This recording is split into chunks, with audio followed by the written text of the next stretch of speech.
A company that excels in electrical, plumbing, AC installation and repairs, painting and much more. SAS Electrical is here for you, giving you excellent service, great rates, timely completion. Contact SAS Electrical at 709-9215 or 359-1014. Call us today. SAS Electrical.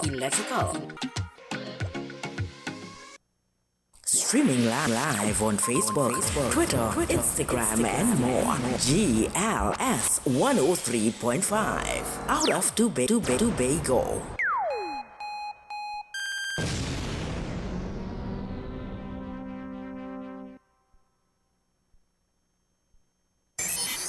In your face, all over the place.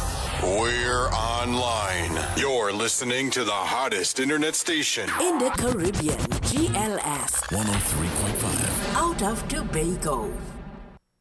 Buckle up those seatbelts. No drinking and driving. No overtaking on the shoulders. No texting and driving. Your family awaits you at home. Drive to arrive alive. A message from GLS 103.5.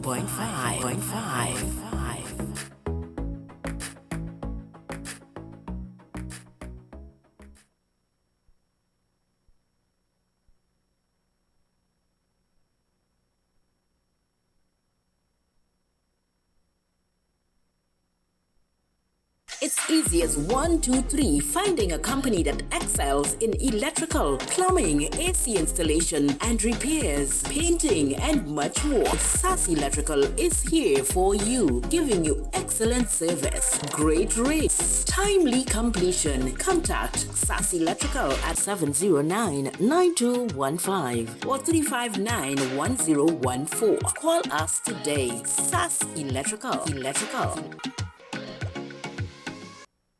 Streaming live on Facebook, Twitter, Instagram, and more. GLS 103.5 out of Tobago.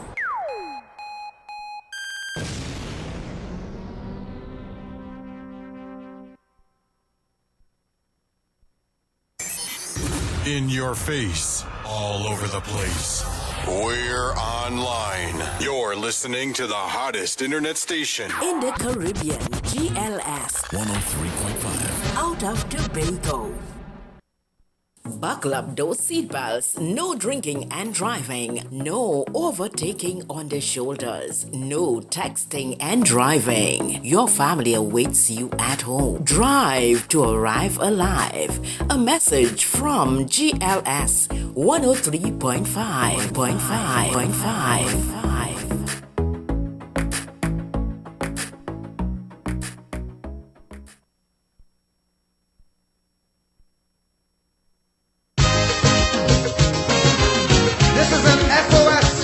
From the Trinidad, location 7 miles off the coast of Venezuela.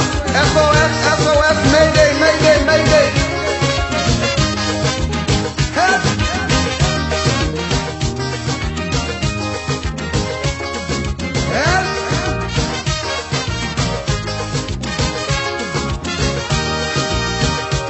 The Trinidad, a luxury liner.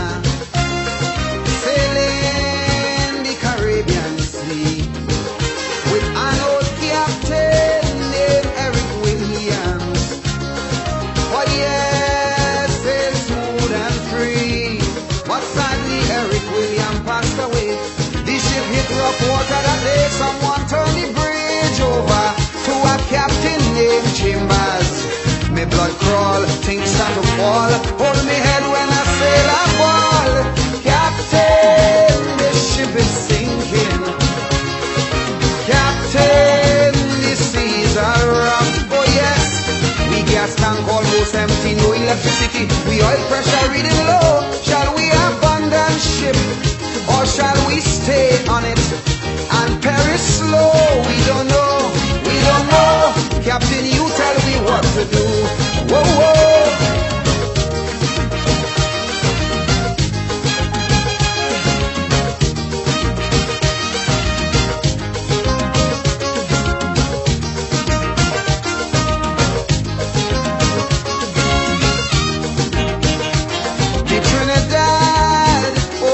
was a beauty with wealth that few surpassed.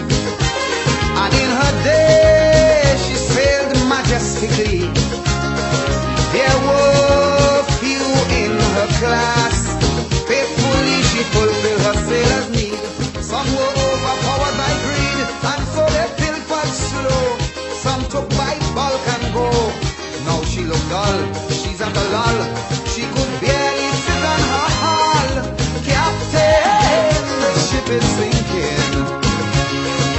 Captain, the seas are rough. Oh yes, we gas tank almost empty, no electricity. We oil pressure reading low. Shall we abandon ship, or shall we stay on it and perish slow? We don't know, we don't know. Captain, you tell me what to do. Whoa, whoa, whoa.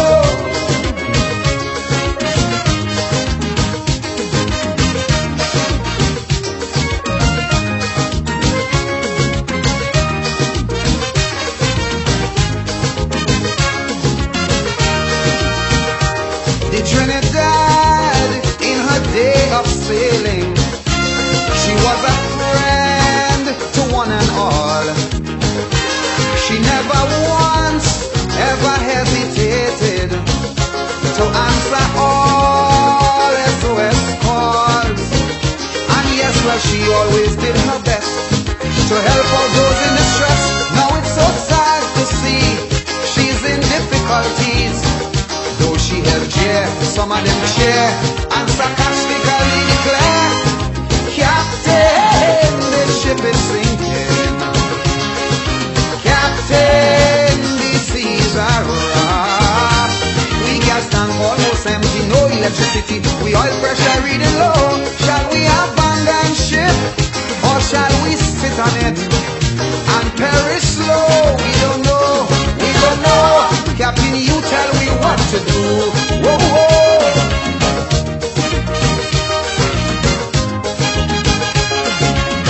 If only there was something I could have done to restore the credibility of this beautiful vessel. Money's no problem.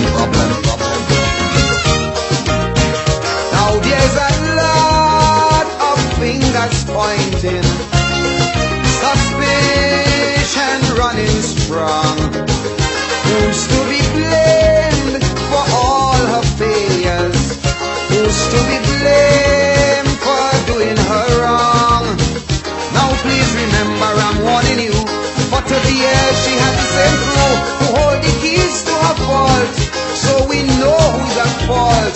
Now it's up to you, it's up to me to make her worthy to go back to sea. Captain, the ship is sinking.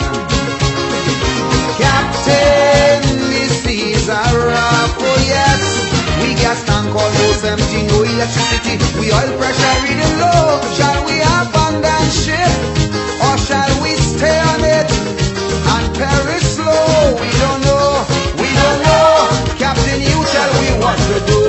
We don't know, we don't know. Captain, you tell me, oh yo yo. We don't know, we don't know. You tell me, oh. We don't know, we don't know. Put up a flag, oh gosh, we don't know. When we turn to the World Bank for help,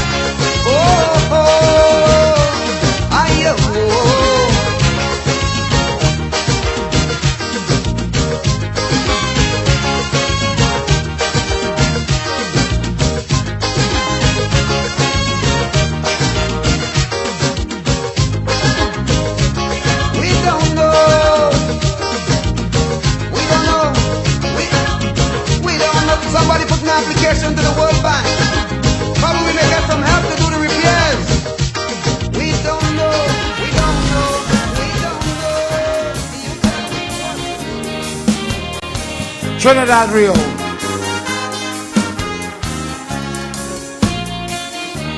Merry New Year, ladies and gentlemen. Once again, this is straight that high school. And this is how the story goes.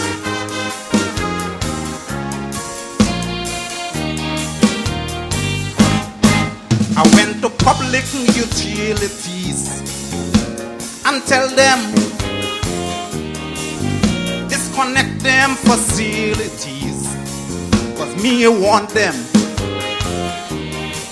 I try to contact the ombudsman, but never in office.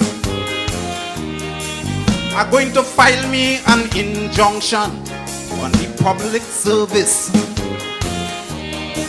Cause every time a heavy rain fall, by me don't have no current at all. They spoil me TV, they spoil me fridge, they nearly kill me with low voltage. Now before they make me a lunatic, I'm going back to basic. I'm going and get a flambeau and lamp with wick. I'm going back to basic.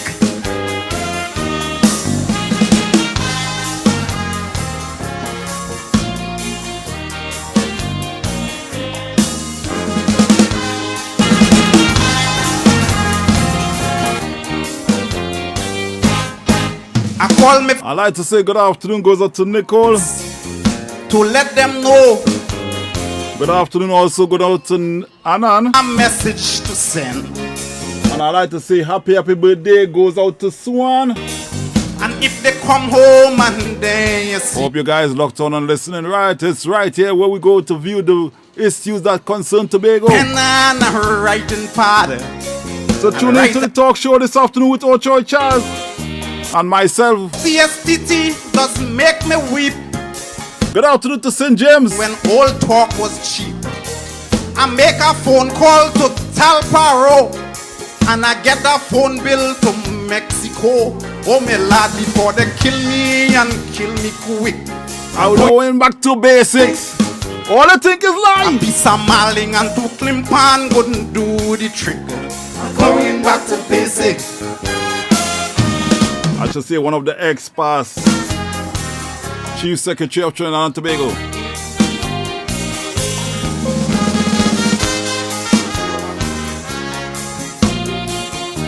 Former past Chief Secretary.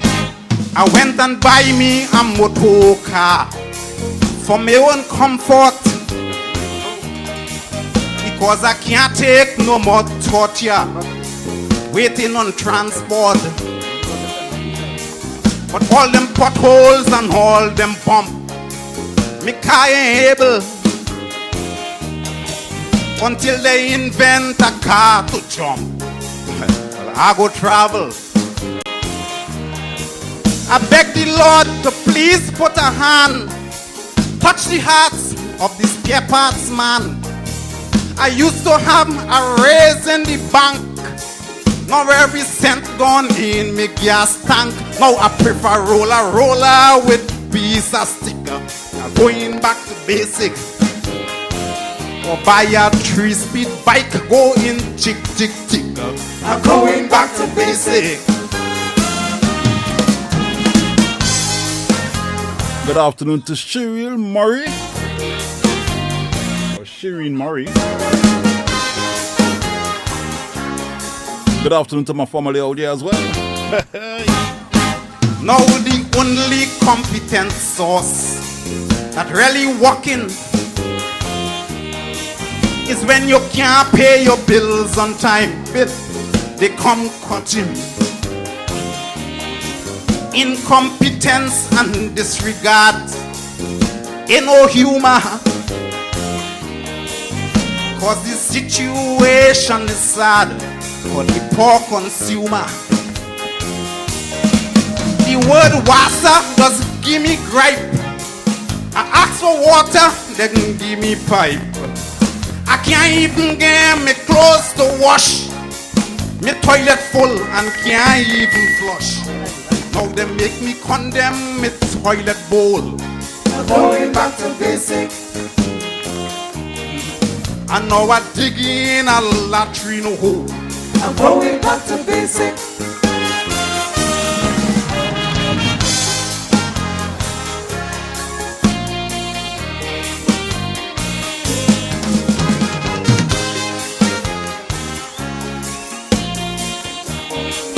Trinidad Rio.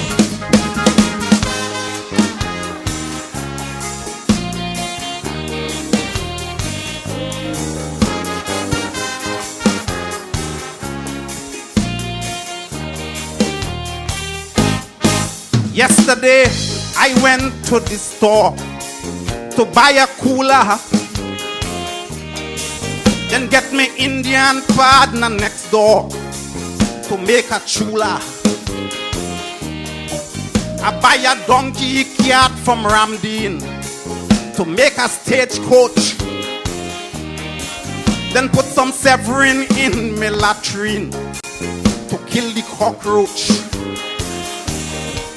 I buy a posy made in Hong Kong, the only silver posy in town.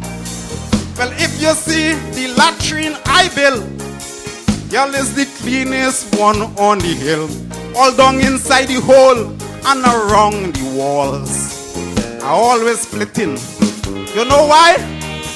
To make sure cockroach ain't bite me.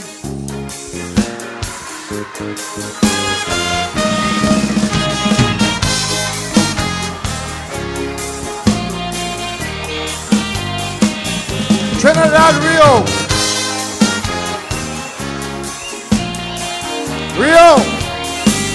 back to basic.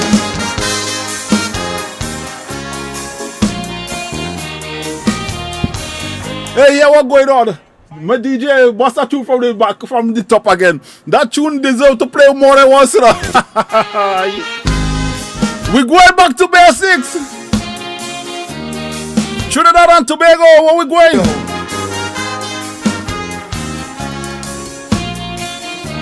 Merry New Year, ladies and gentlemen. Once again, this is Good afternoon to all our loyal listeners locked in. Kaiso. And this is how the story goes. Good afternoon to all my families as well. All my well wishers. I went to public utilities and tell them disconnect them for I will say good afternoon goes out to the entire world. because me want them Natasha, good afternoon to you as well. to contact the ombudsman, but never in office. Are going to file me an injunction on the public service. Because every time a heavy rain fall, by me don't have no current at all. They spoil me TV, they spoil me fridge, they nearly kill me with low voltage. Now before they make me a lunatic, I'm going back to basic. I'm going and get a flambeau and lamp with wick. I'm going back to basic.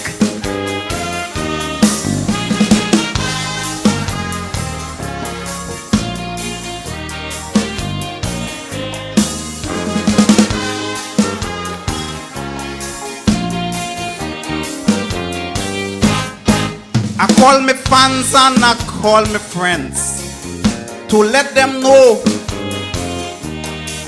that if they have a message to send, tell Tempo.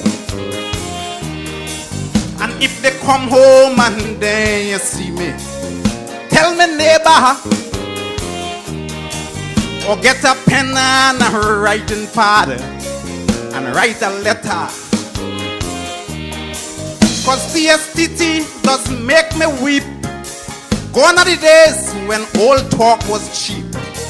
I make a phone call to Talparo and I get a phone bill to Mexico. Oh my lad, before they kill me and kill me quick. A piece of marling and two climpan couldn't do the trick.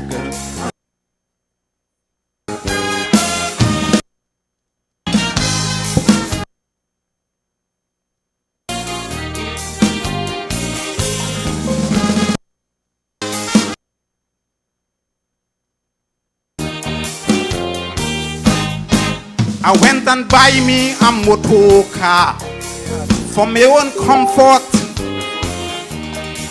because I can't take no more torture waiting on transport. I want to say good afternoon goes out to All Diane. them potholes and all. Roberts, good afternoon to you. Me car ain't able until they invent a car to jump. I go travel. You hear that? I beg the Lord to please put a hand. Don't forget, touch the hearts of these spare parts man. After the talk show from 5:30 I raise to 7, tune in for a More Supreme. yeah, thank Take you all the way till 9 o'clock roller with piece of stick. with mellow vibes, right? Stick.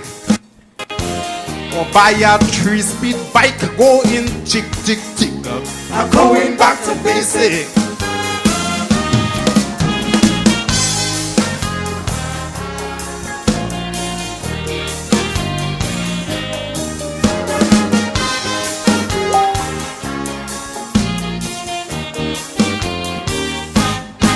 Now the only competent source that really working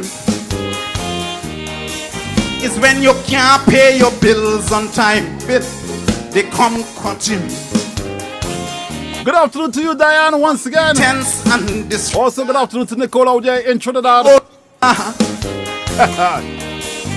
Cause the situation is sad for the poor consumer. Turn up the pages, man. The word wasa does give me gripe. I ask for water, they didn't give me pipe. And I can't even get me clothes to wash. Me toilet full and can't even flush. Now they make me condemn me toilet bowl. I'm going back to basic. right back. And now I dig in a latrine hole. I'm going back to basic. How much all the going with me? How much all the going? Good afternoon to my Jamaican family.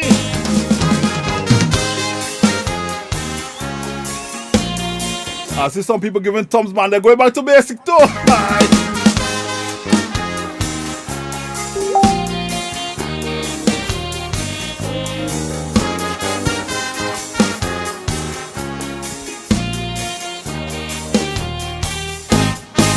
Yesterday, I went to the store to buy a cooler. Then get me Indian partner next door to make a chula. I buy a donkey cat from Ramdeen to make a stagecoach. Then put some Severin in my latrine to kill the cockroach.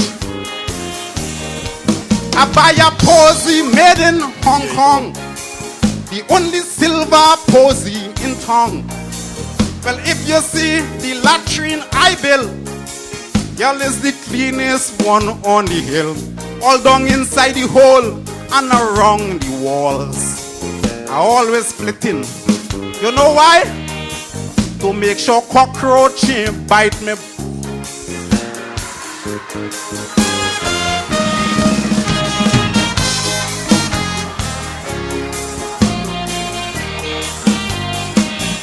Trinidad, Rio, back to basic.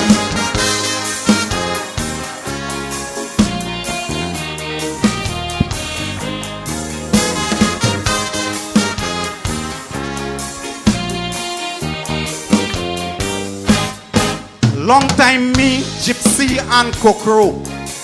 Back in the earlys, we used to go downtown after show, pick up the ladies, window shop, take them along, buy them a roti, then find the cheapest hotel in town and make a pakoti. But time changes and so do we. So put that down in Kaizo history. Because if you shouldn't do the same today, it's like a game of Russian roulette. So now before one of them get me sick, I'm going back to basic. I'd rather sit down in a corner and I'm going back to basic.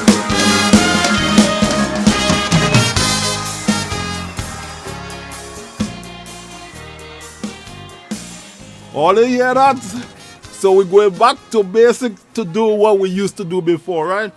So you see definitely what is happening in not only in Trinidad and Tobago, but you know, as we're saying, the government doing the best that they could do All right, we know that, hey, come on, people, let us just cooperate and just do the things that the government requests, and let's make it all nice.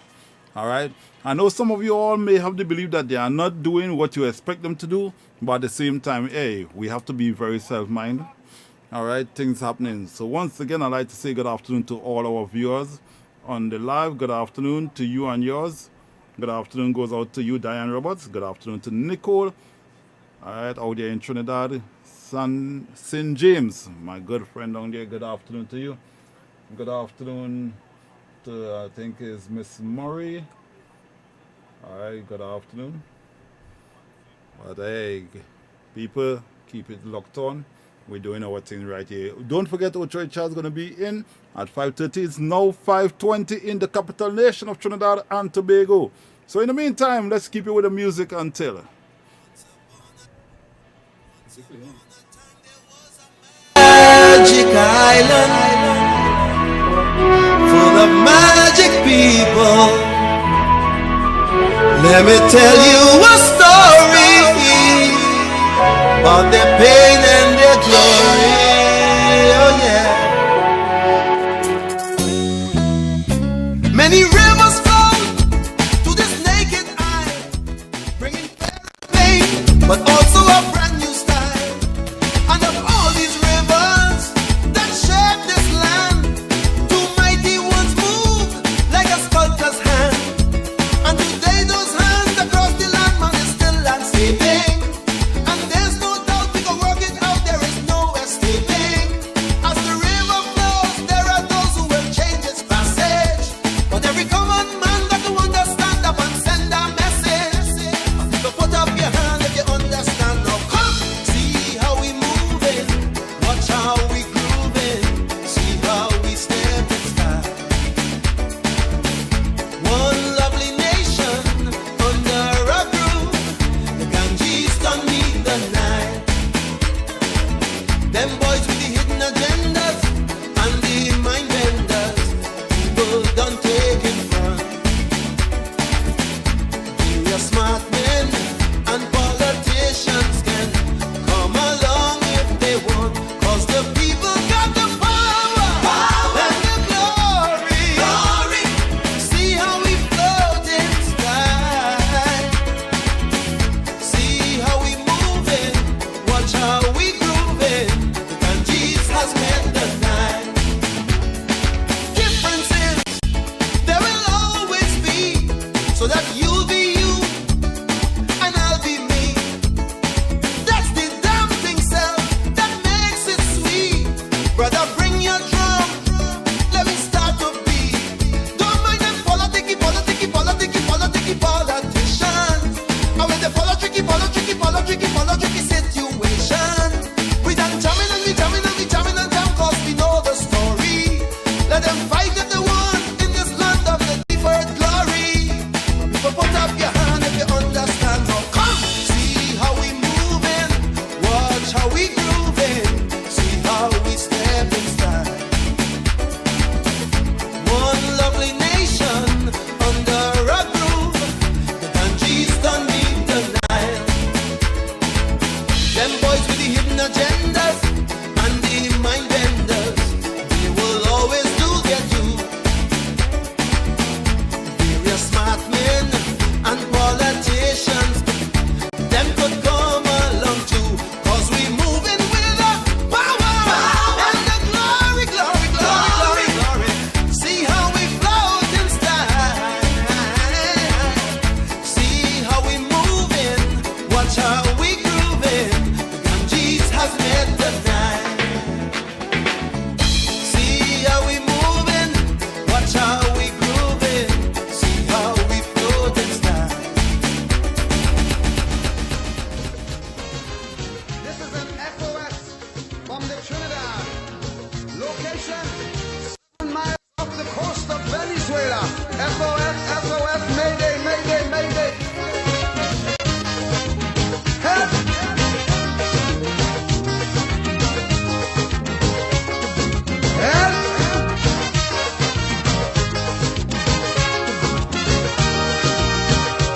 tank almost empty, no electricity, we oil pressure reading low. Shall we abandon ship, or shall we stay on it and perish slow? We don't know, we don't know. Captain, you tell me what to do. Whoa, whoa.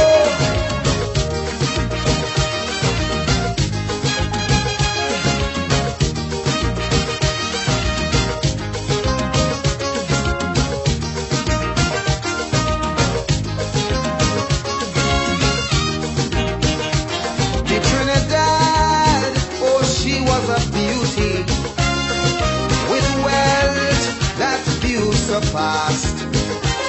And in her day she sailed majestically.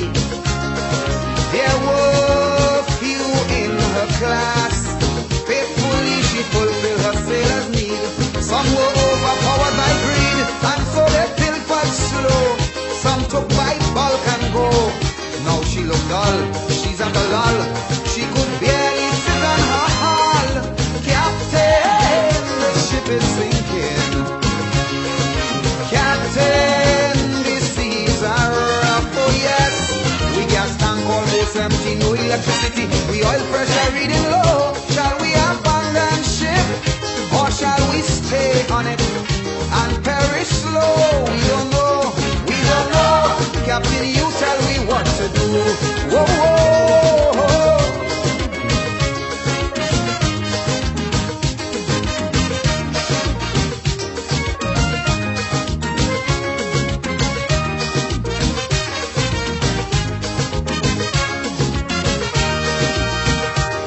Trinidad, in her day of sailing, she was a friend to one and all. She never once ever hesitated to answer all SOS calls. And yes, well, she always did her best to help out those in distress. Now it's so sad to see she's in difficulties. Though she helped cheer, some of them cheer and sarcastically declare, Captain, the ship is sinking. Captain, the seas are rough. We gas tank almost empty, no electricity, we oil pressure reading low. Shall we abandon ship, or shall we sit on it and perish slow? We don't know, we don't know. Captain, you tell me what to do. Whoa, whoa.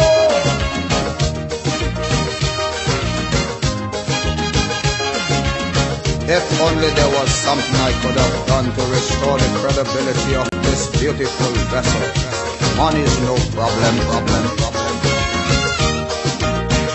Now there's a lot of fingers pointing, suspicion running strong.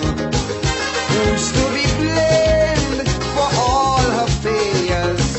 Who's to be blamed for doing her wrong? Now please remember, I'm warning you, for 30 years she had the same crew who hold the keys to her fault. So we know who's at fault. Now it's up to you, it's up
not know.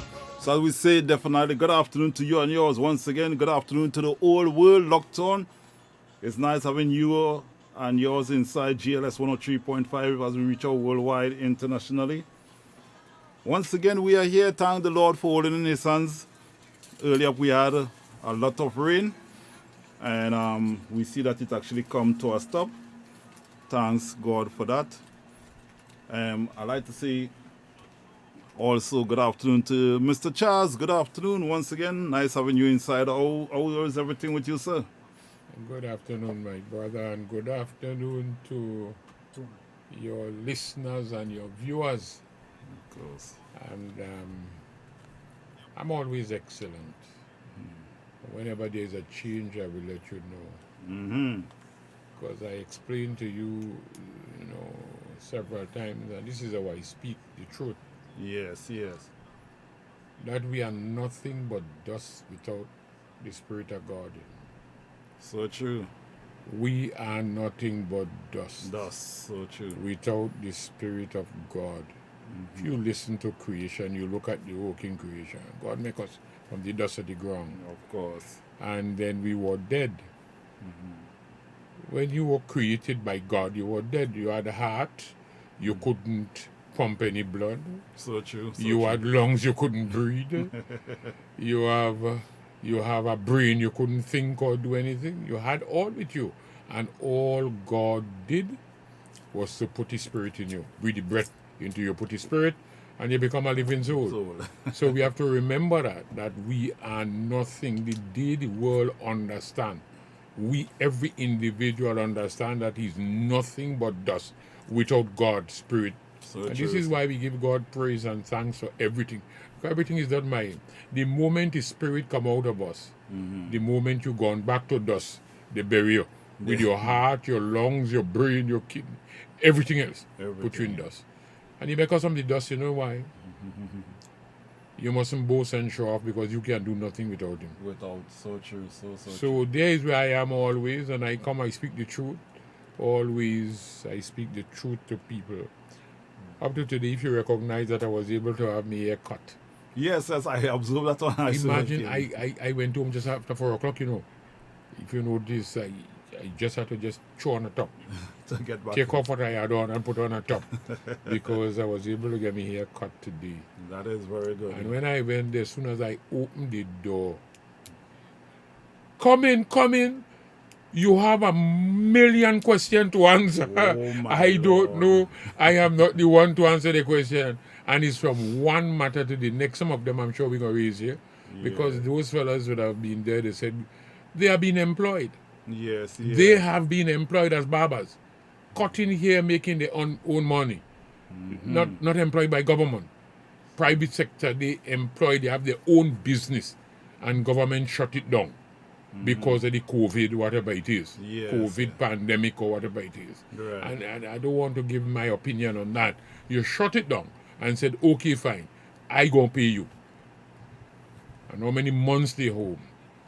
They have to pay the rent, they have to eat, they have to do every single thing. And up to this minute, they have not collected any money. And in fact, you know what they shared with me today? They don't believe that they're going to get anything.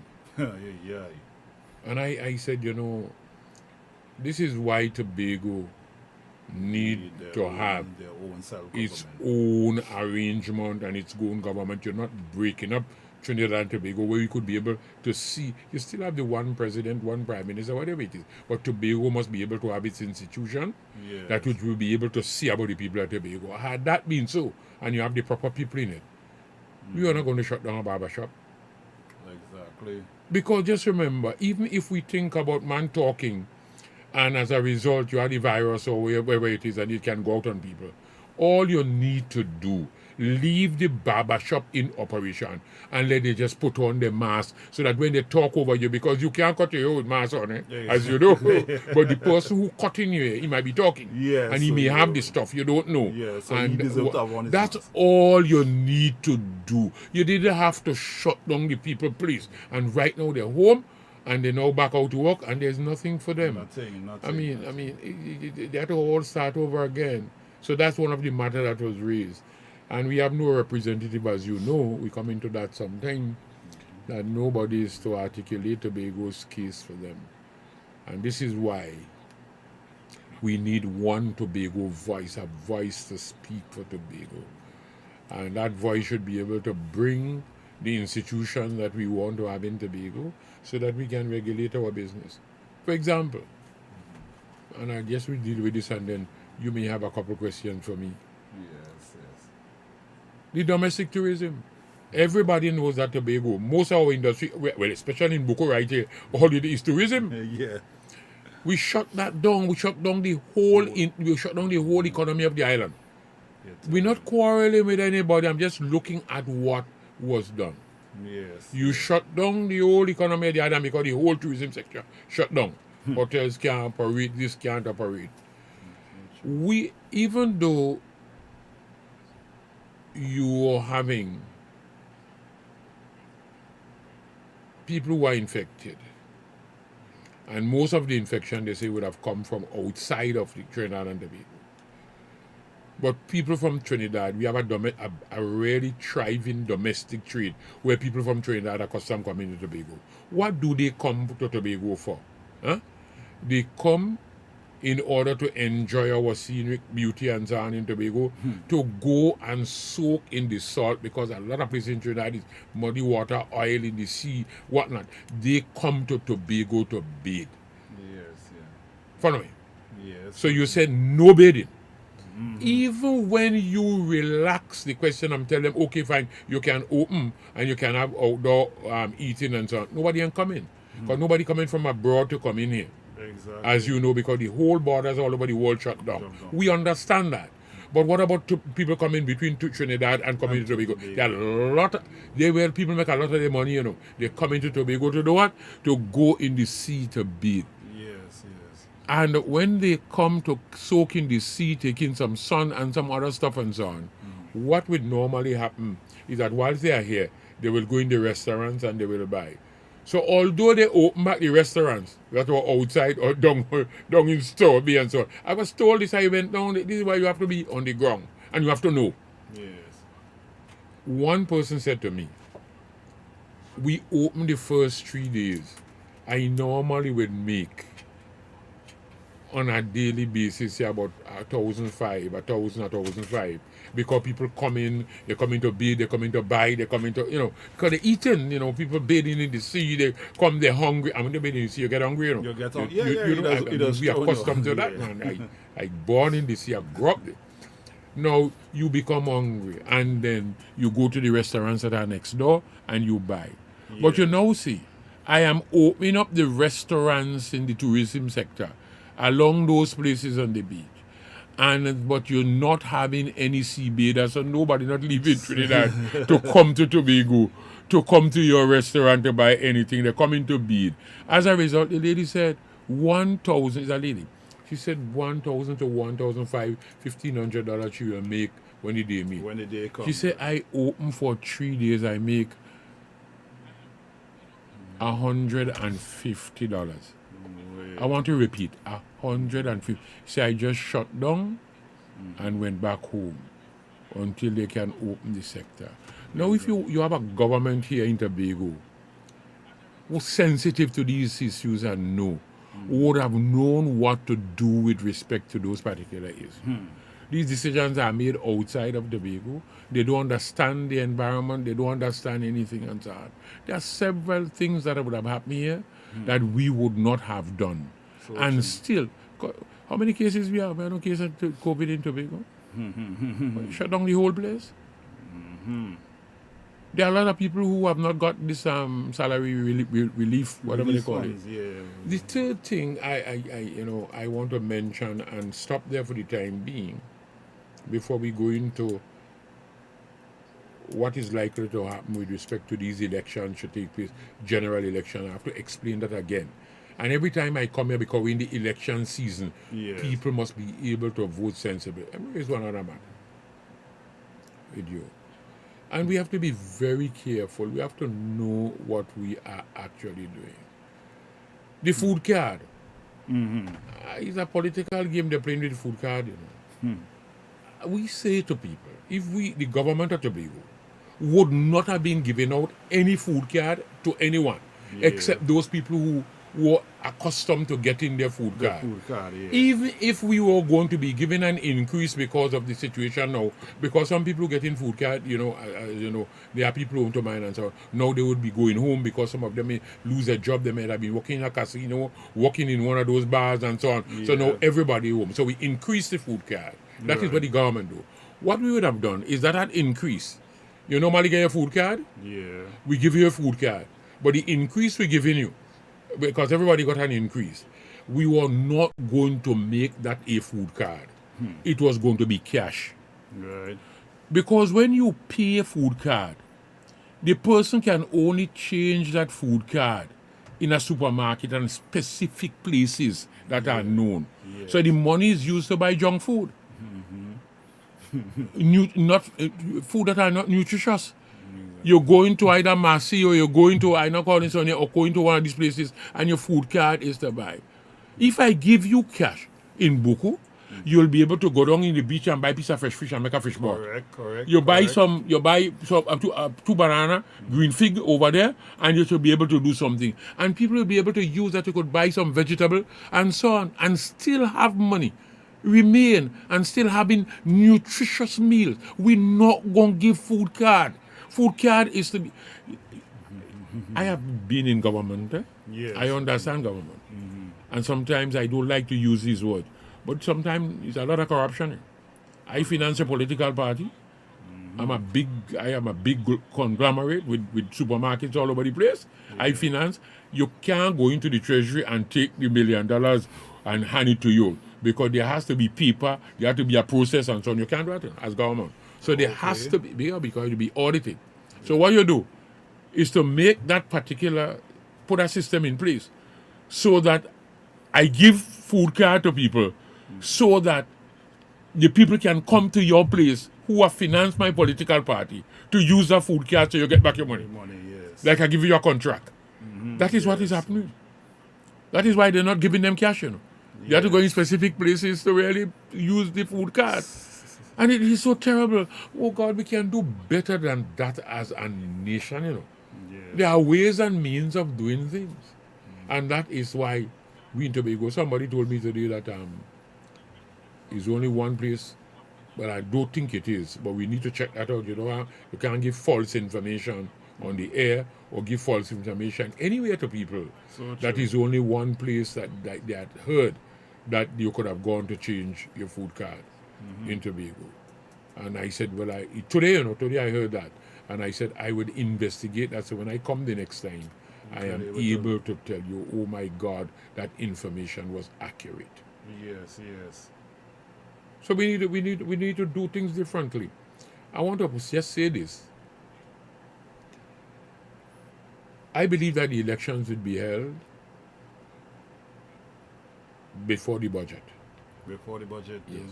And may I ask, when are we expecting the budget to be? Well, just remember the Constitution makes provision for the budget to be read and passed before the end of the first month in the new financial year. Let me say that. Our financial year in Trinidad and Tobago is from the 1st of October to the 30th of September.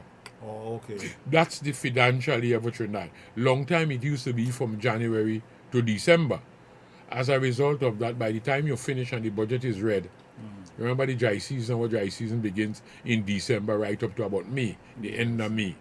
So when you used to read, when the financial year ends in December, by the time you read the budget and you finish, and you prepare to release money and to do that, a lot of the dry season would have gone for the first quarter in the next year. You now start to release funds for development program. So we waste a lot of money. So the financial year was changed from January to December to now October 1st to 30th of September. So that by the time you finish your processing, you have the whole of the dry season. Monies are released by December. The first quarter is in December, from October to December. The second quarter is January right on to April. You follow what I'm saying? So right on to March, the end of March, April. So we are able to use the money wisely. So you benefit, especially for construction project, during the dry season. You are able to use that. Most of the time, a lot of things used to be done in the rainy season. You see people now putting material. It's now they get released. Material and so on. Water wash them away. We lose a lot of money in this country, you know. Bad planning. Bad planning. And are you saying basically those money that's been lost, that is pertaining to the COVID or before the COVID-19? No. What I'm talking about the projects? Oh, No. talking about the budget, basically. All right. No, I'm saying that you remember the budget was red. Yes. And from last year, October, and COVID started January of this year. Yes. So what I'm saying is that the entire budget went through. Yes. And remember, a budget is an estimate of revenue. This is the amount of money I expect to collect this year, and these are an estimate of expenditure. So these are the areas that I expect to collect this amount of money from. Right. And it is $60 billion. And these are the 55 billion. In fact, they had a deficit of 5 billion. Let me call it so. We're using the wrong figure. 55 billion we expect to collect from all sources. Taxes, gas money, all sorts of something. Income, tax, everything. But we expect to spend $60 billion. So the budget was about $5 billion in deficit. So that was natural. And they were going to borrow that money. No. What would have happened there is that the source, the oil price was predicated on what? On the budget was predicated on the oil prices at what price?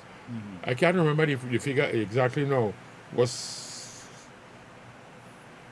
Okay. 50 something dollars a barrel. I can't remember. I remember it offhand, but I just don't remember it now. But oil prices went down.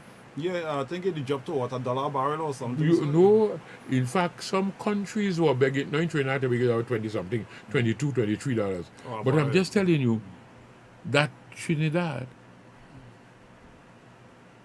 some countries in the world, oil companies, oil producing countries, were paying people, paying countries to take the gas and the oil. You remember that? Yes. Because the oil tankers were all loaded with the fuel and just at sea. Nobody buying. Because as everything shut down, aircraft not running, all them steamliners, ships and ton not moving, all operations in country shut down. So that they didn't need energy. Trinidad and Tobago found themselves in a position there. And as a result, I am sure that the budget would have been short by maybe, in fact, the last figure the minister gave when we were on the last was 15 billion. 50. Out. I am sure it passed that. So the budget went through. Okay. And in order to restart this economy, if you are to come, you have to read the budget to see exactly how much I spend, how much you collect as revenue. That is where your budget and tell us. Now the end of the year meet, you now have to come first of all with the budget to say we were able to collect X and we were able to spend so and so. And we now have a shortfall or a deficit of so much. To bring those figures now is a big trouble in the parliament there. So you would want to rather have the election and then deal with it after. And I'm saying that a lot of businesses that contribute, pay their taxes and so on, close down. So the government revenue and all fall, not only from the reduction in the revenue that would have been coming from oil and gas because no production. Imagine it's a double whammy. You have a low production because nobody is buying, so you're not producing, and also the price went down at the same time. Okay. So we're in real trouble. And I want to say that to you and the rest of the country, you know. Because after this, whoever becomes government, we are in real trouble. Because a lot of these businesses would not be able to start back up at the level at which they were operating and contributing that kind of revenue to the country. Yeah, we are already seeing that happening in But Chile. we can't sit down. If I sit down to give you some details of that, it's real trouble, you know. Yes. So And some businesses would not be reopened, you know. Some businesses will not be reopened at all. You know. I'd like to say good afternoon to Mr. Anthony James. Good afternoon to you, Mr. James. How are you going, sir? And to Nicole, thanks for your comments so far there, out of Trinidad. That's St. James, thanks for your information so far. Keep your questions and your comments coming. We are here right here inside GLS 103.5. I'm not getting she comment. online. What she comment say? Where is Nicole comment? What's the comment? What's her comment? I can't see from here. The date, no, she said the date to you. Oh. She's probably trying to say the date to you. I Mr. feel so. Charles. Mr. Oh, yes, Charles, I really. feel is that. Yes, I feel is Hope that. everything is well today to listen to you. That's Yes. Yes, I think yes, that is the okay. comment. Yes, Yes, okay. yes. All right. Well, since we I don't are understand the short hand though. yeah. Well, since we are in the election season, I want to talk to Tobago again. Yes, of And course. some of these things will be repeated because we have been going through this problem for such a long time.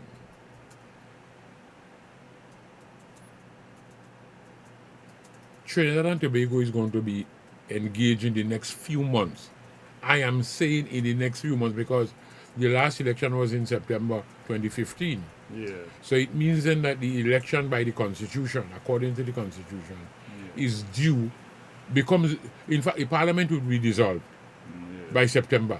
By September. Yeah. And the Constitution says that within 3 months of that, election will have to be held.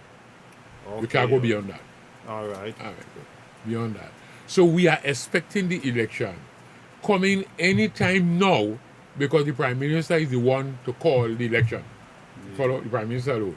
So he can call the election now, right up to December. Anytime between now and December. But as politicians and so on, and political analysts and so on, and as people, we need to examine it to see the political environment you're involved in, and to come up, of course, not even speculation, but to come up with a kind of conclusion as to when it's likely that the government is going to call this election. And I believe it will. So let's talk to the people of Tobago because they will be involved in voting.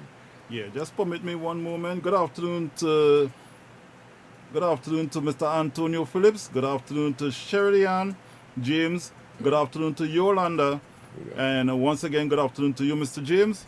Don't forget, you can send your comments. You can ask your question on any of the issues that we are discussing. And good afternoon also to Katie's. Yes. So let me say this to you. So there is an election to be held, a general election for Trinidad and Tobago. And that is election is to put representatives. And I use that word in inverted commas. I'll explain why sometime shortly. Into the Parliament. And as you know, and let me say the House of Representatives. Because the Parliament of Trinidad and Tobago consists of 1, the House of Representatives, 2, the Senate, and 3, the President.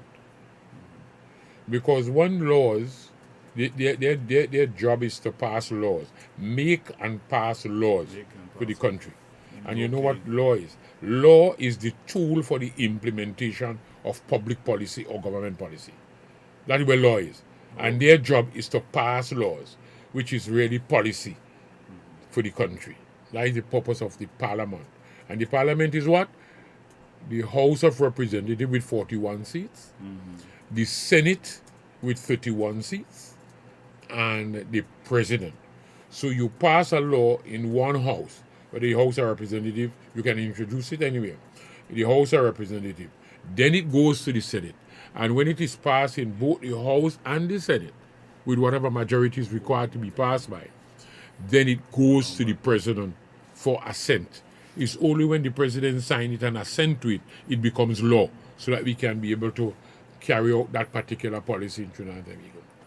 So let's start with the House of Representatives. So the election, first of all, is to elect 41 persons to represent us, the people of Trinidad and Tobago, in the 41 constituencies in the House of Representatives. I want to spend some time in that. Just permit me one moment before Yes, you go forward. Viewers, you can call in. Our telephone number is, if you're calling from outside, 1-868-471-4244.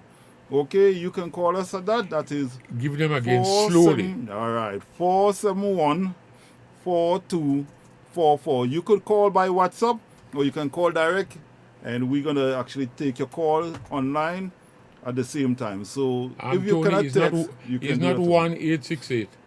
1868. Oh, And if you're calling from outside, our toll number is 1868 Thank you for that. 471 4244. Thank you, Mr. Charles, for that as well. No, I was talking about the House of Representatives. 41 seats. 41 seats. 41 seats. 39 of those constituencies, and you know, each constituency would have a winner in the election. And that winner is going to become the representative in the House of Representatives in Trinidad and Tobago. And Tobago has two, Tobago East and Tobago West. I want to spend some time with Tobago East and Tobago West. We will talk sometime, whether we can finish today or not, about the composition of the Senate. Let me just say it one time, but we're going to go into the details on how it is done. The Senate has 31 seats. Whoever wins the majority of seats in the House of Representatives, that party that wins that will become the government. What we call the government, but really and truly is the executive or the cabinet. Okay. Those who make the policies for the country, who in charge. But we call it the executive. Because as you know, government are of three kinds, or in fact, powers of government are of three kinds. You have one, lawmakers, which is legislature, they pass laws. The executive, which is the cabinet and the government ministers and so on, they implement those laws. And then you have the judiciary. The judiciary interprets those laws. So one, you have the what? The parliament, which is the legislature. The legislature what? They pass laws. The executive implement those laws. You have to remember that, you know. And the judiciary interprets the law. When you have, I'll come to the Tobago 2 seats in a minute. When you have those three arms of government, or those powers, reside in one person or the same group of persons, it's likely, not likely, you are operating under what we call tyranny. That is tyranny.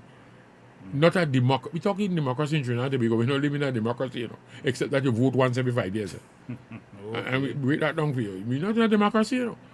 We live in a prime ministerial dictatorship. And I'll break that down some other time or today. I would like to get the information on that. Now, what happens there is that you go and vote once every 5 years in the election. After that, you have no control over nothing. So now, the Senate, whoever wins the majority of seats in the House of Representatives, because this will go out and you contest the election and so on, in the 41 constituencies, you win the majority. The leader of the party is called upon to become the president, the prime minister of the country. Whoever becomes the prime minister, which is the leader of the party that wins the majority of seats in the House of Representatives, that person who is becomes prime minister in our country, right? The prime minister will ask the president, well, he's not really asked, you know. Tell the president, advise the president. The president has no choice to appoint 16 out of the 31 members up in the Senate. You didn't know that's how the Senate is? 16 of the 31 members belong to the government, the party that wins the majority of seats in the House of Representatives. 16 of those people, you call senators, up in the Senate. Okay. And one of them, let me just say that, one of them sits as the president. So on the floor, you have 15, but 16 they have. Okay.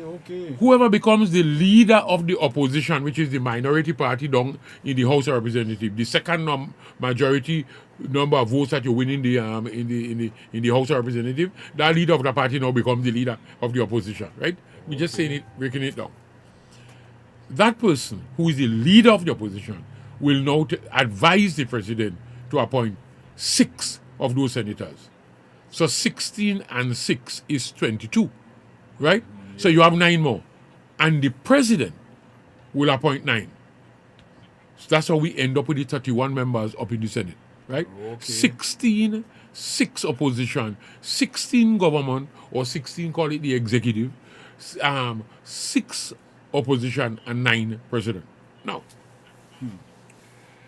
let's come to the election. Tobago has 2 seats out of the 31. Out of the 41 seats. Okay. when you vote for a candidate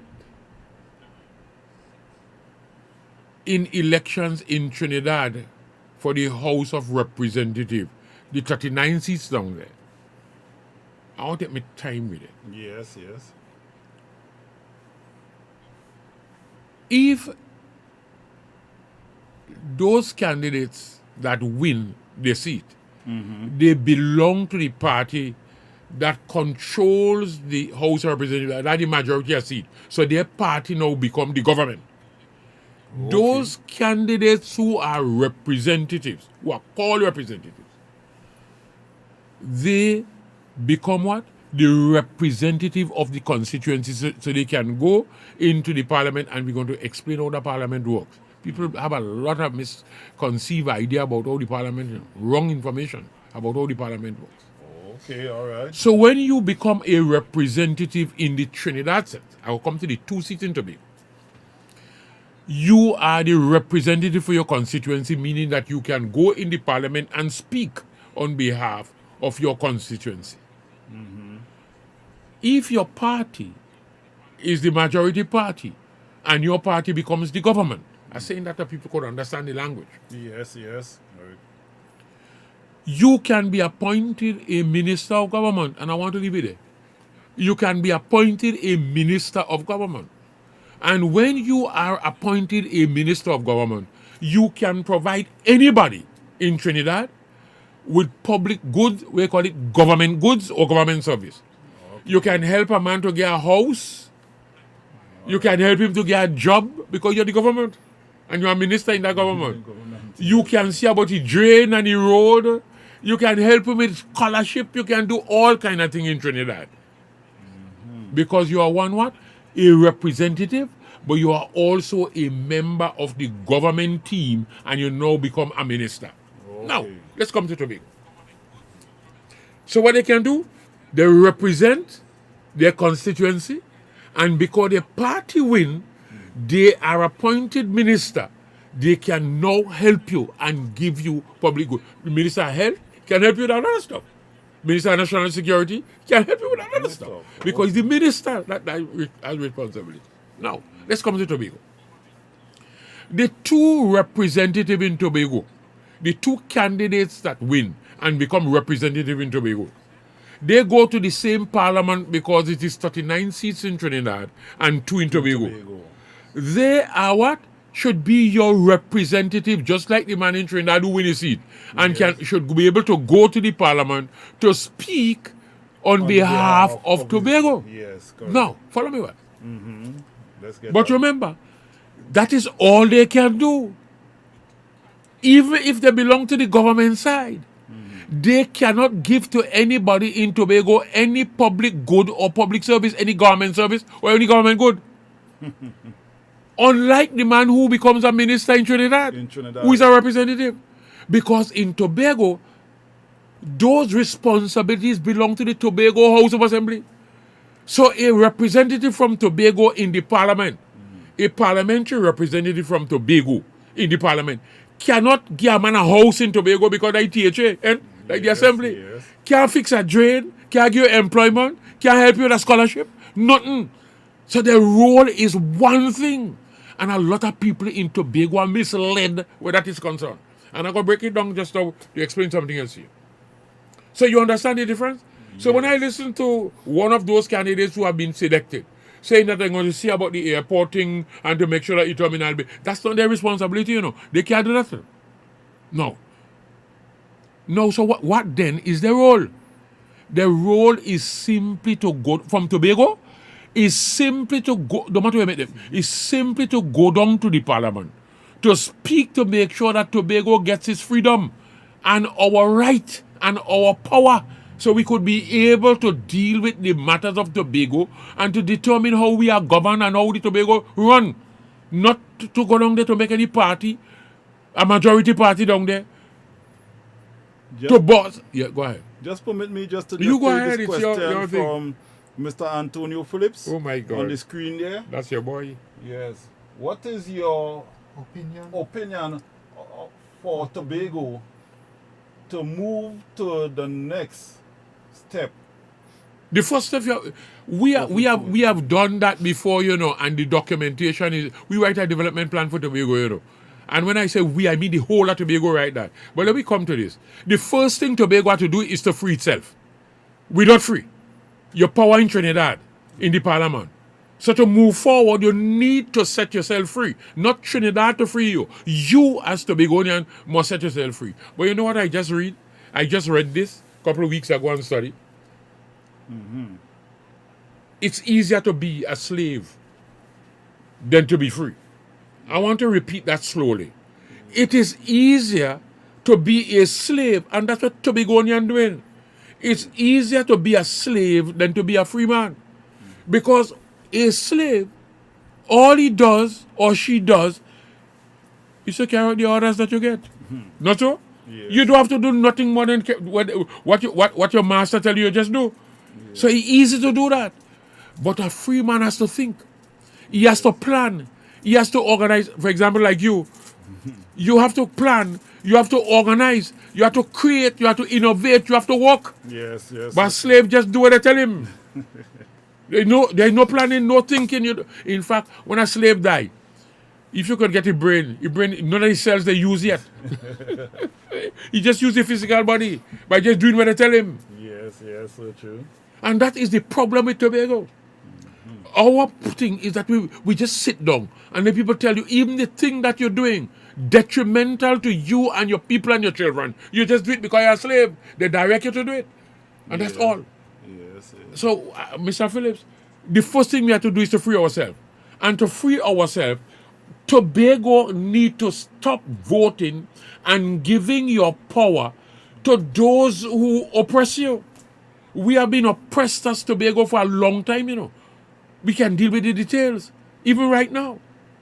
All the wealth, most of the wealth that Trinidad benefiting from, we explain that, we give you all the details of that sometime. Yes. Coming from Tobago space. But yet you can enjoy it because the Tobago voters vote and give their power to parties from Trinidad. And now when you give them your power, it's for them to execute and implement. So what they do is to use your power to extract your resources in Tobago and build up Trinidad. 7-lane roads in down there. We still driving 2 cars can't pass on our streets in Tobago. Even right here where we talking, in Buku. So the first thing, Mr. Antonio Phillips, is that we need to understand this.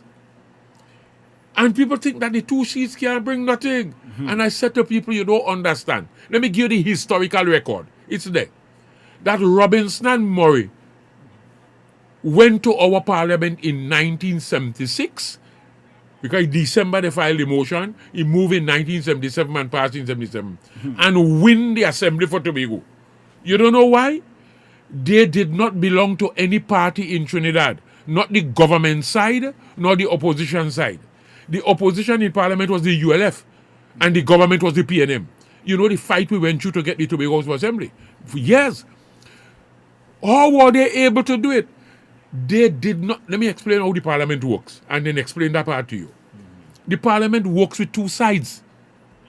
You can be an independent inside, or you can represent Tobago alone. You not belong to the side. Right. The parliament works with 2 sides. Oh God, if Tobagonian understand that, they stop trouble giving people the power to oppress them. And then when you give people your power to oppress you, you end up oppressing your own people too. The day we free ourselves from that, the day we're going to be free. So let me explain to you how the 2 sides works. When any matter comes before the parliament, you know, either side will bring it. When a matter comes before the parliament, so I put it that way, when a matter is before the parliament for debate, for discussion, for decision to be made, the government side in the parliament will sit and discuss that matter by themselves, not with the opposition, what you call the legislative caucus. So all the members of the government side will meet and they will discuss, you see this matter? 6 or 7 of you, and they will identify them, will speak on this matter before the parliament. Right? I want to take my time with this. The leader of government business, you know, sometimes people don't pay attention to that post, you know. The leader of government business in the parliament who belongs to the leader of the government side. They prepare the agenda for the parliament, not the speaker, you know. The speaker regulates the conduct of the parliament, that's all. Yes. But the question of the agenda is fixed by the leader of government business. You know. He determines what go on it. And the speaker and so on, they sit down, the matter comes up, they sit down with the clerk, and they sit down and they prepare that. Now, the members of the government side in the legislative caucus will sit down and say, these are the people that will speak on this matter before the parliament. I'm saying something, I've been there, no? The leader of government business will record the names of those people who they agree will speak on the matter before the parliament. Just permit me one moment. That's Kanisha. Kanisha.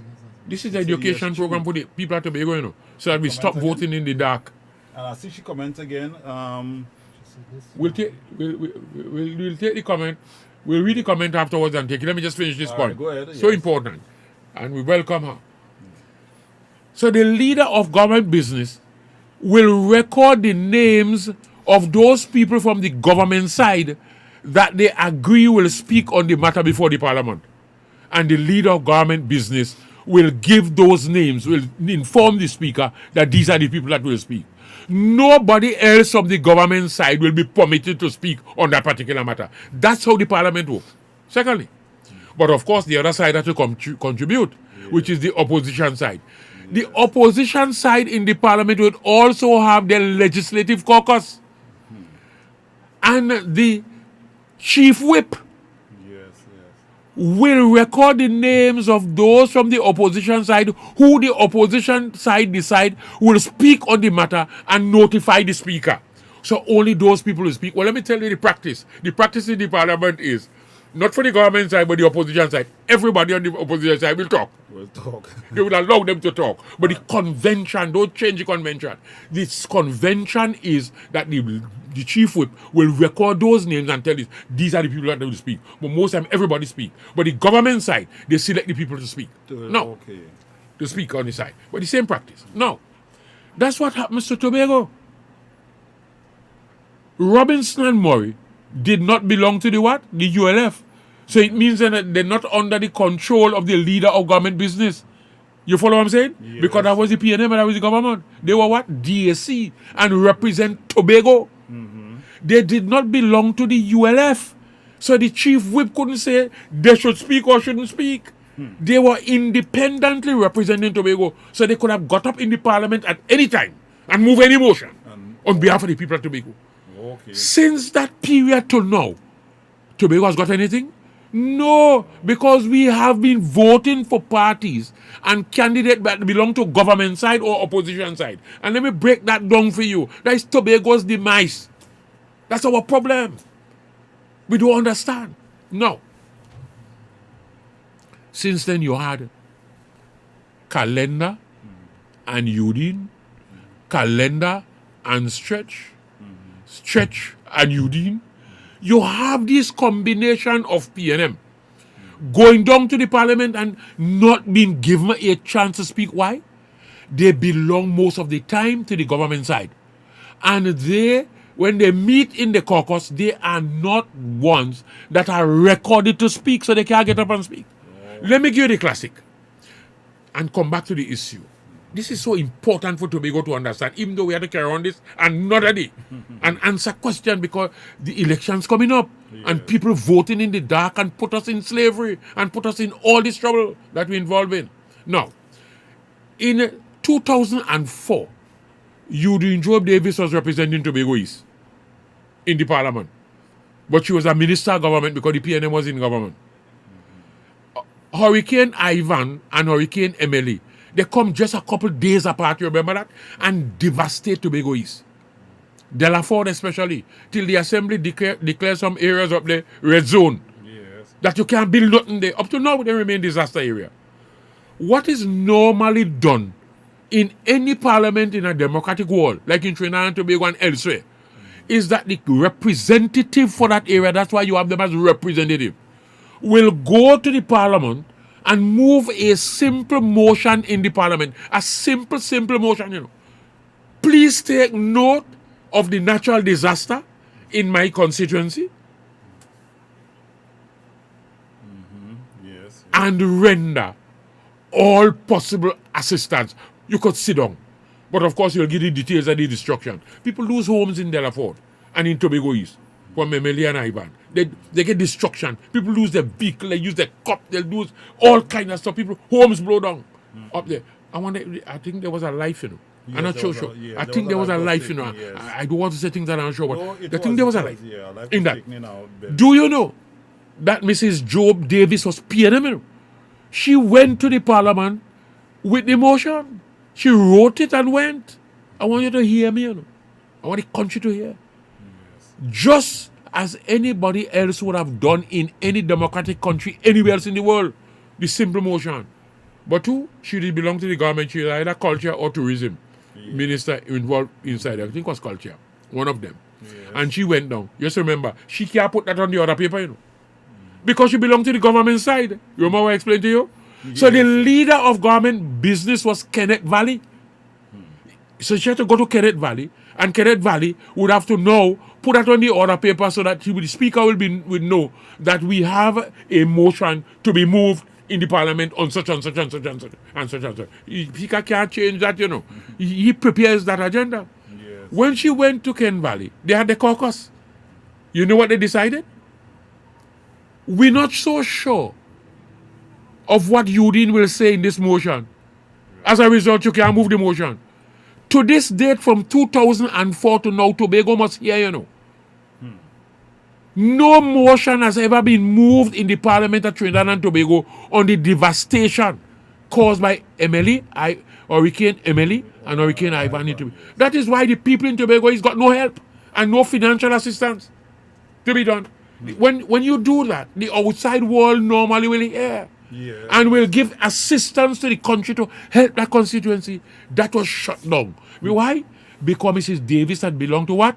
One side in the parliament, the government side. So when we keep educating you and said, do not vote in Tobago, in this East and West constituency, to allow your representative to become government or opposition, or else Tobago will lose its voice. We know what we're saying. So when I was explaining that to some people, here what they tell me. But you know that the PNM, that is how they behave. You know, they don't like the PNM. And in fact, they're not people to like really and truly the way they treat Tobago. But I'm not saying they're not going down there. And they said, but you know, PNM always do that to Tobago. I said, but listen to this. That was PNM. Let's come now. Because in 2010 to 2015, and that was the last government, but the next one beginning in 2015 to now. Yes. I said, who represented Tobago? UNCTOP, which was Vonella Allen in Tobago East. You remember that? And Delmon Baker in Tobago West. I said, what happened in Tobago? They were drilling for oil and gas. 17 rigs were outside where the fishermen and normally fish. They bring chaser boat to chase them away. They can't earn a living. Watch me. In the Gulf of Paris and Trinidad, when they're drilling for oil and gas and the fishermen cannot earn their living because they can't go in the area, the documents are there, you can go and research. They compensate them, you know, because that is where they get their money from in order to buy the school book, to pay the rent, to do everything. That is the income. You move them out of the area that they normally do the fishing and so on, and you remove them. In fact, you retrench them because you retrench them. Yes. So they compensate them. Baker, Dr. Baker, Tobago West, Mrs. Vonella Allen, Toppin, Tobago East. Huh? Not a single word on behalf. You remember Deborah Higgins, I think, would have taken up a case. The fishermen may have gone to her and they win some small thing, but that's not the compensation they're entitled to. And they didn't have to fight nobody to get that. That is the responsibility of the representative and the government. So they chase away the fishermen. And we are two representatives in the parliament could not say one single word on behalf of the people. Follow me well. Not a word. You know why? They have not given them any permission to speak. No permission to speak. And I don't want to go down the road to tell you, we listened to the representative of Tobago East spoke during that period. They give her permission to speak. And that has been our experience, you know. And the permission they give her to speak, you remember when she got up in the parliament and said this bad thing about Keith Rowley and so on, whether it was true or false, that's enough for us to make any judgment on. So true. You're not saying a word on behalf of a fisherman. But they tell you, get up and speak and damage kit. You get up and do that. This is why we keep saying to people, God has brought these information and evidence to you. Don't go down that road. Remember 2015? We were saying to all of you in Tobago, do not vote in this election for any candidate that going to belong to the government or the opposition side. Yeah. And I said, remember the matter before the parliament is our self-government. Yeah, true. If you vote in that way, you require 31 votes in the House of Representatives in order to pass the legislation to give Tobago power. Yes. We were saying that all over. There are tapes that we prepared all over the country, put it on radio and television on it. Do not vote in a way where your two representatives will either become government or opposition. Because not one of those parties will win a sufficient number of votes in order to pass the legislation to give Tobago its power. You remember what the response to that was? The response in the public by the PNM that was campaigning in Tobago was no. Keith and Shamfa will give us. You remember that? Yes. And we're not talking theory. It's there, the evidence there. Keith and Shamfa go fix up that. No. The elections come. There were 21 seats the PNM win in Trinidad. And they win the 2 Tobago seats. They become government. And when Keith Rowley came to address the assembly, and up to last week, or 2 weeks ago, he was talking to Brother B on Brother B program. What he say? The media called me, all of them. What they tell you? They said, oh my God, he tell us the same thing that you were telling us during the election campaign.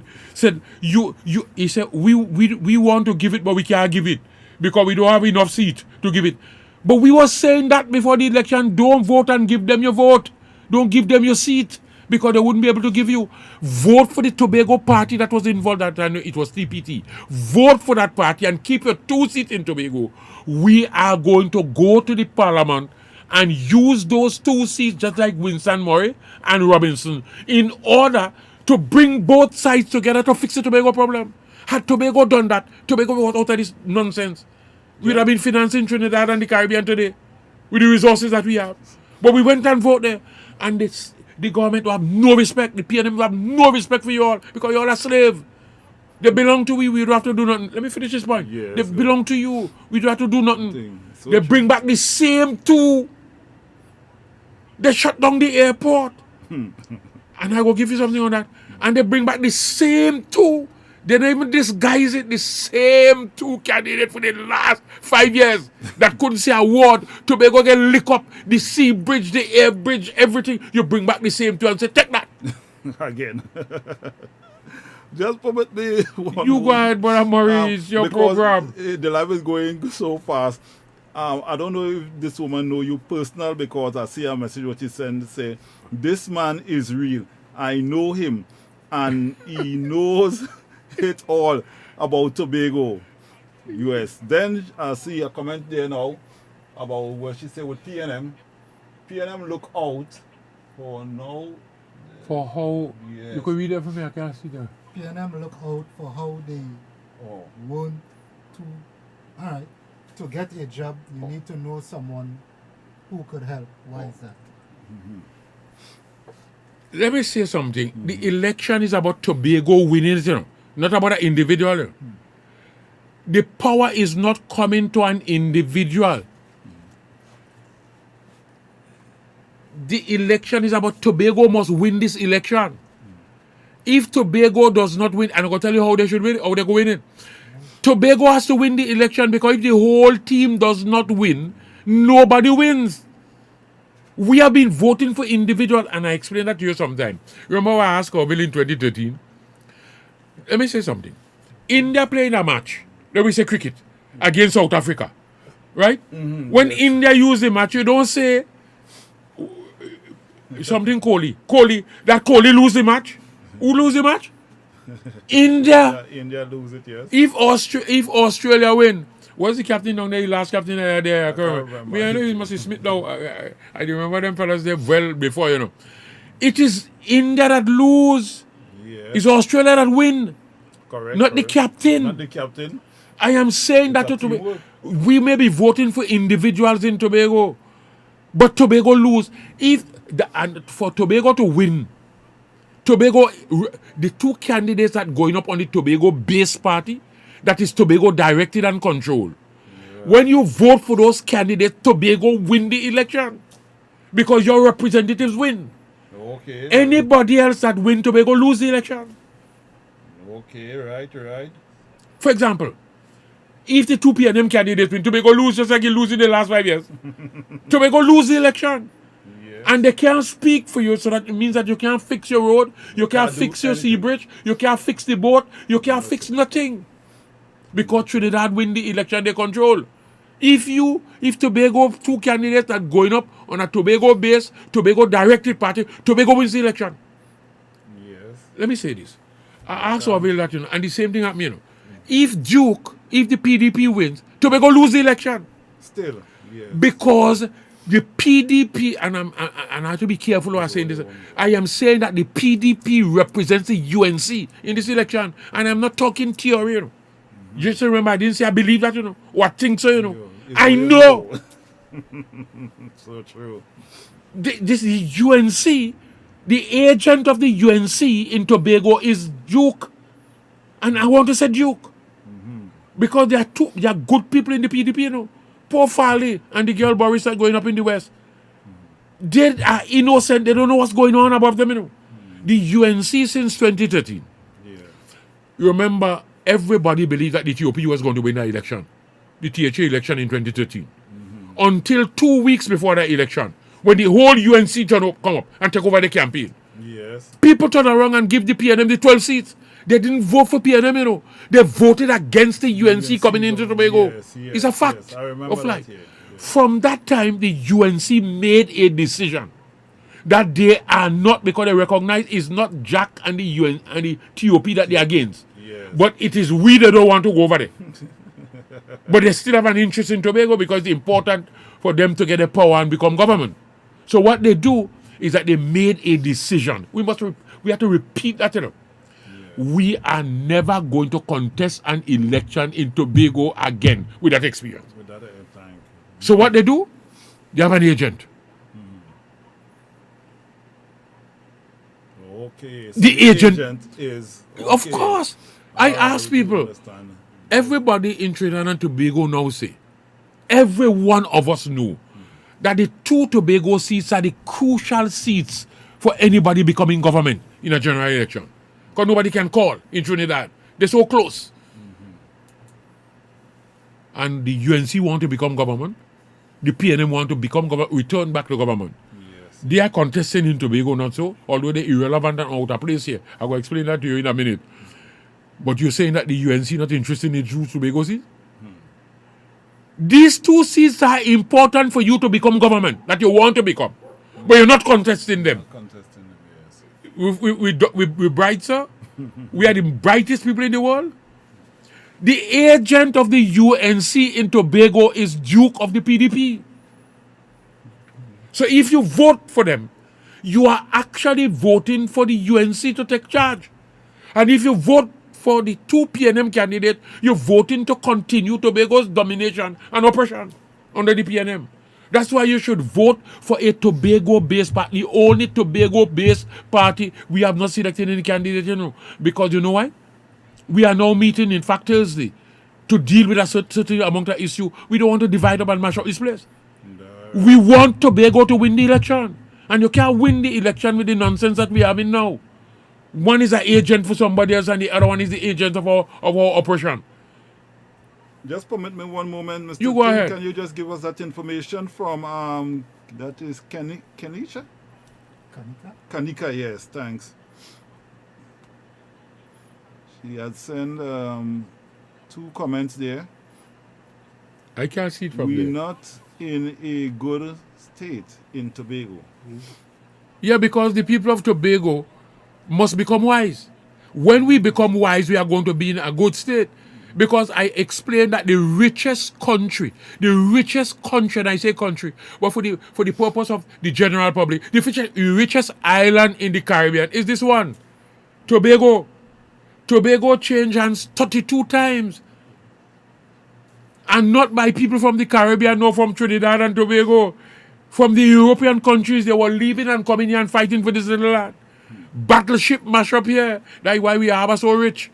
But we have to extract those things and make money from them. The Dutch, the Spanish, the French, everybody fighting for Tobago. What, they bright so? They done so what?